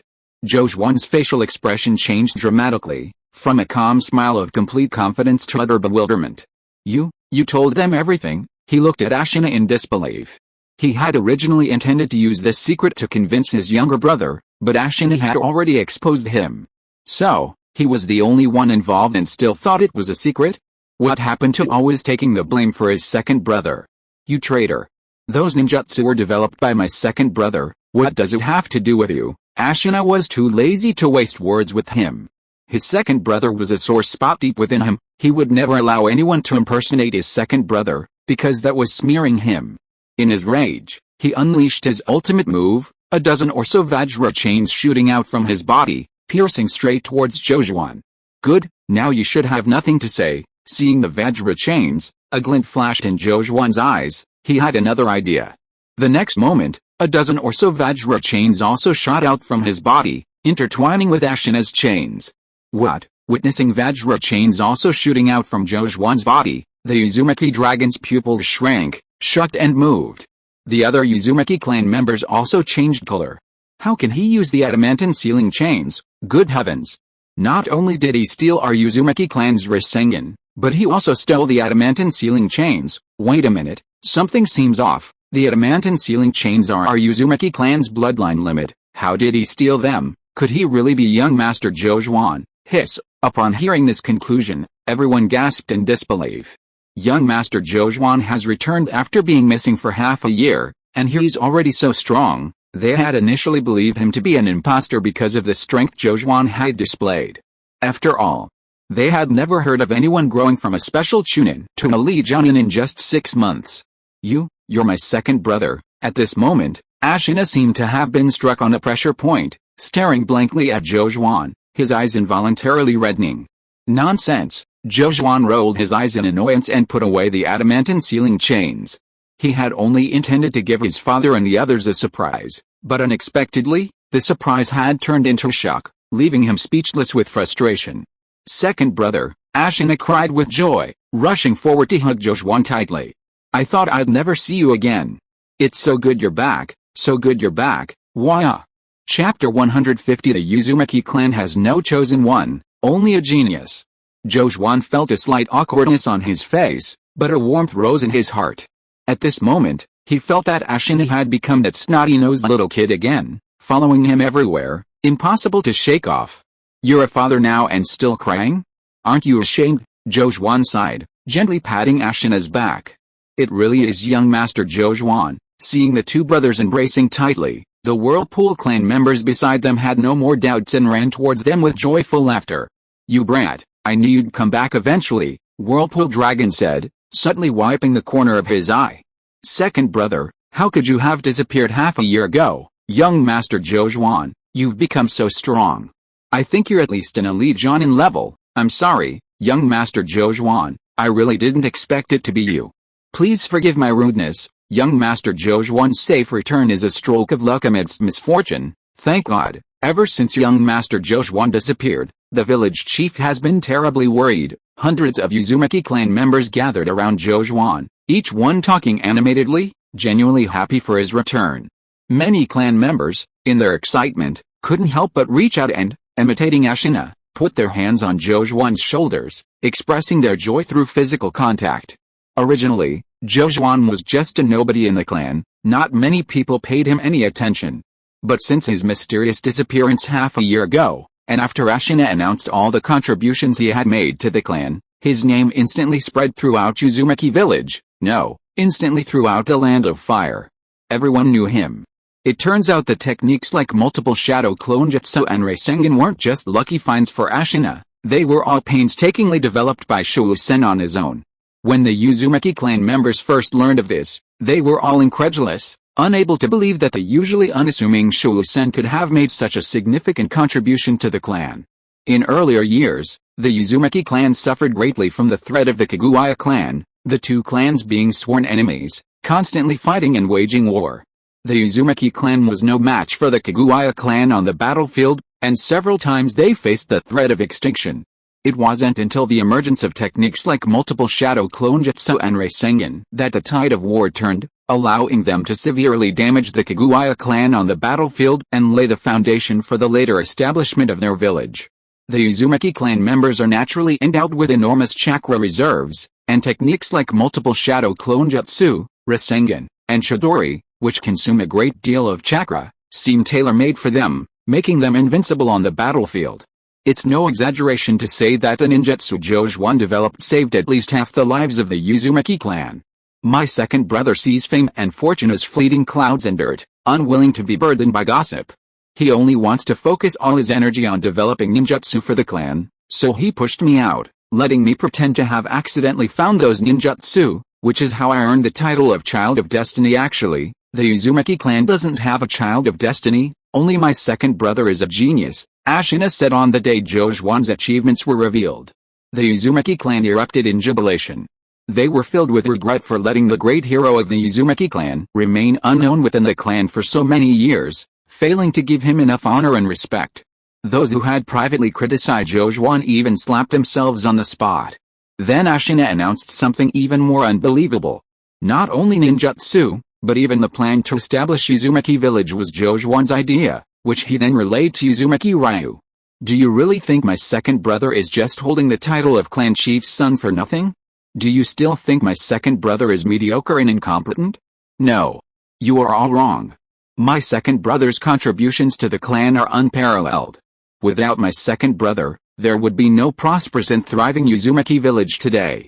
Ashina's act of exposing Jojuan to clear his name was purely out of desperation. At that time, Jojuan had mysteriously disappeared, his fate unknown. He absolutely did not want his second brother to die as an unsung hero of the Uzumaki clan. At the same time, he also wanted to mobilize the emotions of the Uzumaki clan members to the greatest extent possible, so that they would spare no effort to find his second brother. As long as there was a glimmer of hope, he would not give up. His plan was very successful. The emotions of the Uzumaki clan members were indeed mobilized, and they were all shouting and yelling. Find him. Even if we have to search every inch of the Land of Fire, we must bring young Master Jojuan back. Young Master Jojuan is a hero of the Uzumaki clan. We cannot let him die in some forgotten corner. A bounty of 10 million is too little. It should be 100 million, no, 1 billion, and so, Uzumaki village mobilized every resource at its disposal, frantically searching for Jojuan's whereabouts. Their efforts made the name Uzumaki Jojuan almost as famous as the masked hero, becoming a household name throughout the Land of Fire. When the leaders of the various ninja clans learned of this, their thoughts were complex and nuanced. They felt that Jojuan's cunning was chilling, a 21-year-old boy, yet completely unmoved by fame and fortune, willingly maintaining a low profile for 10 years despite having the potential to be renowned throughout the land. If such a person were to become the leader of Uzumaki village, his methods would only surpass those of Uzumaki Dragon. At this moment, Jojuan was completely overwhelmed by the enthusiasm of his clansmen. He was surrounded by a dense crowd within a radius of dozens of meters, and hands kept brushing against his shoulders, back, thighs, buttocks, and chest, making him seriously suspect that he was being grouped. The last time I was in the limelight like this was at Yanmen Pass, Except I was wearing the masked hero's disguise then. Jojuan smiled bitterly to himself, knowing that after his brother exposed him, his life would never be peaceful again, and his past Loki life would be completely gone. Silence, silence, the village chief is here. At this moment, an elder shouted, suppressing the commotion. Everyone turned around and saw Whirlpool Dragon walking towards them, and they all made way for him. Father, Jojuan called out respectfully. No matter how powerful he was outside, even if he had killed the Six Paths Immortal, in front of Whirlpool Dragon, he would always be a son. A son who feared being hung up and beaten by his father. This was a bloodline suppression, and there was no way to break it. The Whirlpool Dragon gazed calmly at him, its lips moving slightly, but all its unspoken words were condensed into a single sentence. It's good that you're back. We'll talk about everything else when we get home. The word home instantly warmed Jojuan's heart. Yes, he was home. He had a family. His battle with the Sage of Six Paths was tantamount to dying once. He understood the true meaning of life more deeply than ever before, and his family was the most precious treasure in his life. Afterward, Jojuan followed the Whirlpool Dragon home. A large group of Whirlpool clan members accompanied him, and countless residents of Whirlpool Village cast reverent glances at him from both sides of the road. Chapter 151, killed a Sage of Six Paths, and also killed a masked sage in the ninja world. While caring for her child at the clan chief's residence, Pippa felt a growing unease for Ashina. She wondered which force had invaded Uzashio village this time, and hoped it wouldn't cause too much chaos. Just as she was anxiously waiting, she suddenly saw hundreds of Uzashio clan members arrive at her courtyard. A disheveled young man was surrounded by them like a star in the center. Second brother Jojuan, Pippa was startled, but quickly recognized the young man. Forgetting her surprise, she hurriedly stepped forward with her child to greet Jojuan. Pippa, long time no see, Jojuan said with a gentle smile, adopting the demeanor of an elder brother. After giving birth, Pippa had become more domestic, no longer possessing the youthful radiance of before. This must be your Aunt Ashina's child. What's his name? His gaze then fell on the baby in Pippa's arms. The little one was biting his finger, his dark eyes darting around curiously, looking at him with obvious intelligence. Pippa glanced at Ashina and replied, his name is Whirlpool Waxuan. Whirlpool Waxuan, not bad, a good name. Jojuan suddenly realized, a little confused. Why does this name sound so much like mine? He looked at his younger brother suspiciously. Ashina chuckled awkwardly. After my second brother disappeared that day, his fate unknown, I named him Waxuan, thinking it would be a way to remember and commemorate him. Jojuan was speechless. No problem, this was indeed something my brother would do. He didn't know that Ashina had originally named his son Whirlpool's Waxuan, but Whirlpool Dragon was furious when he found out. Taking his own son's name with his brother's name, was that appropriate? This wasn't how you commemorate someone. So he changed his grandson's name and finally settled on Waxuan. Second brother must be hungry after a long journey. Let's have dinner first. Ashina pulled Jojuan to the dining table, secretly thinking how lucky he was. Luckily, he had listened to his father and changed his son's name to Waxuan. Otherwise, with his second brother back today, it would be quite inappropriate for both of them to be named Waxuan. Although Whirlpool Dragon was the village chief, his family lived a simple life, eating plain food like ordinary people. For the past 6 months, Jojuan had relied entirely on the life-giving solution from the slug immortal, not eating a single grain of rice, and his mouth was practically watering. Now, the simple meal on the table seemed like a delicacy to him, and he ate with great relish. After he had eaten and drunk his fill, the villagers began questioning him. Tell me about your experiences during this time, Whirlpool Dragon said. Jojuan knew that his shadow clone's disappearance that day was too mysterious, and he couldn't avoid being questioned after returning home. Fortunately, he had prepared his story while recuperating in the wet bone forest. That day, my summoning jutsu malfunctioned for some reason, sending me to a strange place. Jojuan began to fabricate a story. There, I met a senior who claimed to be the slug sage. She said that my finding her meant we were destined to meet, and she was willing to take me as her disciple. What? The slug sage, a sage? Before Jojuan could finish his story, several members of the Uzumaki clan nearby couldn't help but exclaim in surprise. The existence of sages was no longer a mere rumor. Hashirama had once revealed in a public setting that his strength was entirely due to a sage teaching him sage techniques. As for who that sage was and where he lived, Hashirama hadn't said a word. No wonder young Master Jojuan's strength improved so much in half a year. It turns out it's because he was taught by a sage. Everyone suddenly understood, their expressions filled with envy. Because of a botched summoning jutsu, he had unexpectedly become a sage's disciple. What an incredible stroke of luck. Clan Chief Hashirama became so strong precisely because he received guidance from the sage. Would young Master Jojuan be able to reach the same level as Hashirama in the future? These words moved even Uzumaki Ryu and the elders. If Uzumaki village could truly produce a fighter like Hashirama, they could roam the ninja world unchallenged, fearless of any threat. No way, Jojuan shook his head with a wry smile, pouring cold water on everyone's hopes. My talent is mediocre, far inferior to my brother-in-law. My current achievements are already my limit. Further breakthroughs are as difficult as ascending to heaven. During his recovery in Shikatsu Forest, Jojuan had pondered what he would do after becoming invincible, and he had already decided. First, find a girlfriend. Crossed out. He would fulfill his boast of replacing the Sage of Six Paths. If the Sage of Six Paths could protect the ninja world, so could he. He would kill one Sage of Six Paths, and in return, he would give the ninja world a masked sage. Unless a catastrophe threatens the entire ninja world, he will try to limit his actions in the future. Even when he does act, he will stop short of causing destruction, as the casualties are beyond his control. He is not a person who enjoys fighting and killing, and he would never want to commit such a heinous crime.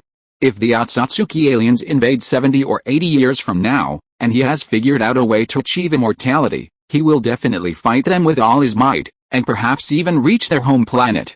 If he has exhausted his lifespan and is buried, that's fine too. He can arrange for someone to revive him using the impure world reincarnation technique, and he can still reach the Otsutsuki home planet. The slug sage taught me for more than half a year. Seeing that I had made progress, she told me to go home. Before leaving, she instructed me not to reveal her location to anyone, as she didn't like being disturbed. Jojuan continued to make up the story, carefully cutting off the topic of the slug sage to prevent others from constantly asking him about her. Good people have good fortune. Young Master Jojuan has turned misfortune into blessing, gaining a great adventure, the Uzumaki clan members exclaimed. Young Master Jojuan was already developing ninjutsu like the multiple shadow clone technique and the Rasengan when he was just a chunin. Now that he's an elite chunin, he'll definitely develop even more powerful ninjutsu, no less than Tobirama Senju. I think so too. Tobirama Senju is hailed as the greatest ninjutsu developer in 500 years, which is a gross exaggeration. I think young Master Jojuan is stronger than him. I heard young Master Ashina say that Tobirama Senju seems to have copied young Master Jojuan's ninjutsu. For some reason, the topic suddenly shifted to belittling Tobirama, which, from another perspective, also shows how famous Tobirama is now. How did Tobirama get dragged into this? Jojuan was surprised, wondering if it was because Tobirama was the master of the smite. Did he have a natural talent for attracting blame? After learning about Jojuan's disappearance for more than half a year, Whirlpool Dragon told everyone to disperse. Those who needed to go home should go home, and those who needed to carry out their missions should continue. The group left reluctantly, wanting to hear more of Jojuan's story if possible. Soon, the once crowded courtyard was empty except for Whirlpool Dragon and his family. End of this chapter. Thank you so much for reading until the end. Don't forget to give it a like. Looking for more exclusive content and immediate access? Subscribe to our Patreon.